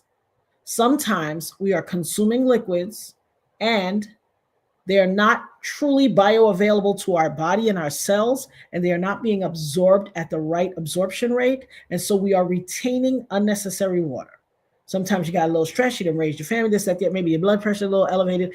Perhaps it's not high blood pressure, but it's something like your thyroid is acting up. So if your thyroid is acting up, it will mimic high blood pressure when it's not really high blood pressure. You get your thyroid in check, no more high blood pressure. And, your sugar levels and all those things. Let me throw it on the screen. This is not medical advice, just conversation based on opinion and belief. Do your own research. However, we have to take active steps to maintain our life, our health, and our homeostasis. If something is riding your back, talk to a trusted friend. If you don't have anyone you can talk to God. If that doesn't suffice, reach out to a hotline.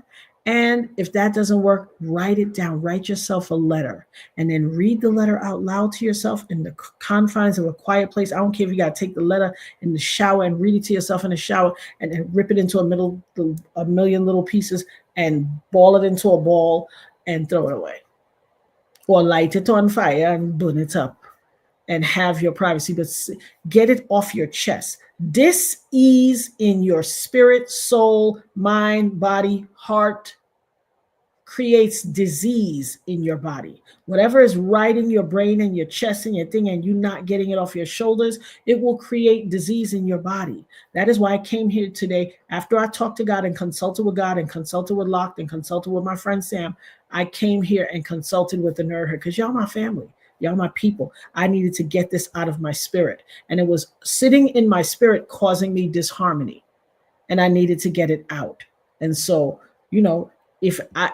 whatever y'all want to talk about, we're going to come up with soon. My homegirl Shay is going to come on and do a live and talk about her journey with breast cancer and the healing journey she took. I'm going to set that up with her the day she's ready to do it. I'm going to make the thumbnail and put it out and advertise it. I'm give it a little advance notice so that you guys have time to come. Tell a friend, share a friend. If you know someone who had that journey or is presently on that journey or suspects that they may have to be on that journey based on a family history of breast cancer, by all means, or any cancer, get here to this. Let's have a discussion. You need to know what to expect. You need to know that it is survivable. You can survive this, but it requires your faith. Worry and faith cannot coexist. I need you to understand that and know that and get it in your system now. But, we have lots more to talk about. And I want to talk about the Desiree Perez thing, but baby, she's snatching channels, honey. And I love y'all. Y'all my friends. We got to hang out. So I'm going to do a reaction to somebody else's video. There's a content creator called Poetic Flacco. He does phenomenal work. He did a phenomenal piece on the Desiree Perez situation. I will react to his video and put all the fair uses and all that in there. I will react to his video. Because listen, in his video, you will see clips where they took down people's channels and tried to take down, and she didn't understand. She's directly doing this. Like when the YouTube complaint came, her name is in the email and all the stuff. YouTube gave it to the content creator. So I want to tell this story, but baby, that lady is desperate. And let me tell you something. Hell hath no fury like a woman scorned or a desperate MF. Hell hath no fury. I mean, in it with her. So until we meet again, Lord willing, and the creek don't rise. Well, Dana said, I recently heard about moringa powder assisting with balancing hormones. Been feeling more balanced. Chia with lemon in the morning too. Baby, when I tell you I'm a moringa, if I ever go to the pantry and show y'all the massive bag of moringa, I just drink all of that, boy. But yes, you guys hear this? Even the Nerd Herd family gives you clues on things you can use. You heard what Dana said? Moringa powder balances the hormones. Chia with lemon in the morning too. And Nirvana, let me tell you something. Nirvana's 17. She just graduated high school. When Nirvana was in the 5th grade, she would take a water bottle, a clear water bottle to school she would slice the cucumbers at night and put her chia seeds, and she would take that to school and drink on that all day. And people would be like, what you got in that bottle? What is that? And she'd be like, why you got cucumbers floating in that water? She's like, it's electrolyte water. It is alkalized. Why? What's the problem? And people was like, she different. She was in the 5th grade. Okay. So, it's okay to be different. But Lord willing and the creek don't rise. I love you all. Tomorrow, please God, I go see Olia again. I love you. I'm so glad we had this time together. That's for the old heads, if you know what that is. Let me see. Which old heads can tell me what that's from? Dana V said, been fighting cortisol spikes from stress, and I can tell you it works. Oh, absolutely. And I've been fighting some cortisol spikes too right now, girl. So I think I might have to go put me a little moringa in my teacup. Rest well too, Shushu. I love you, my love. You rest well too. Keisha said, chia, turmeric, ginger, good stuff. Asheo. Oh, let me tell y'all something I had yesterday. Dana said, love you. Good night. Love you all. Good night. Part of my Frenchie said, night with the praying hands. Locke said, tomorrow, please God. Hey, come on, elbow. Carol Burnett. Chicka. Listen, I love my vintage ladies. Thank you, my love. That was the joint. That was a classic. Part of my Frenchie said, gonna try my castor oil pack. Yes, honey, do it. And a lot of women that still suffer with menstrual stuff, that's a good thing too. Put your castor oil pack on, drop some castor oil in your belly button at night. Ooh, honey. It's going to cure all those issues, soothe your cramps. All of that's going to go away. Candy Angel said 3. Oh, you're a little further back in the chat, but yes, baby. You're on the replay gang.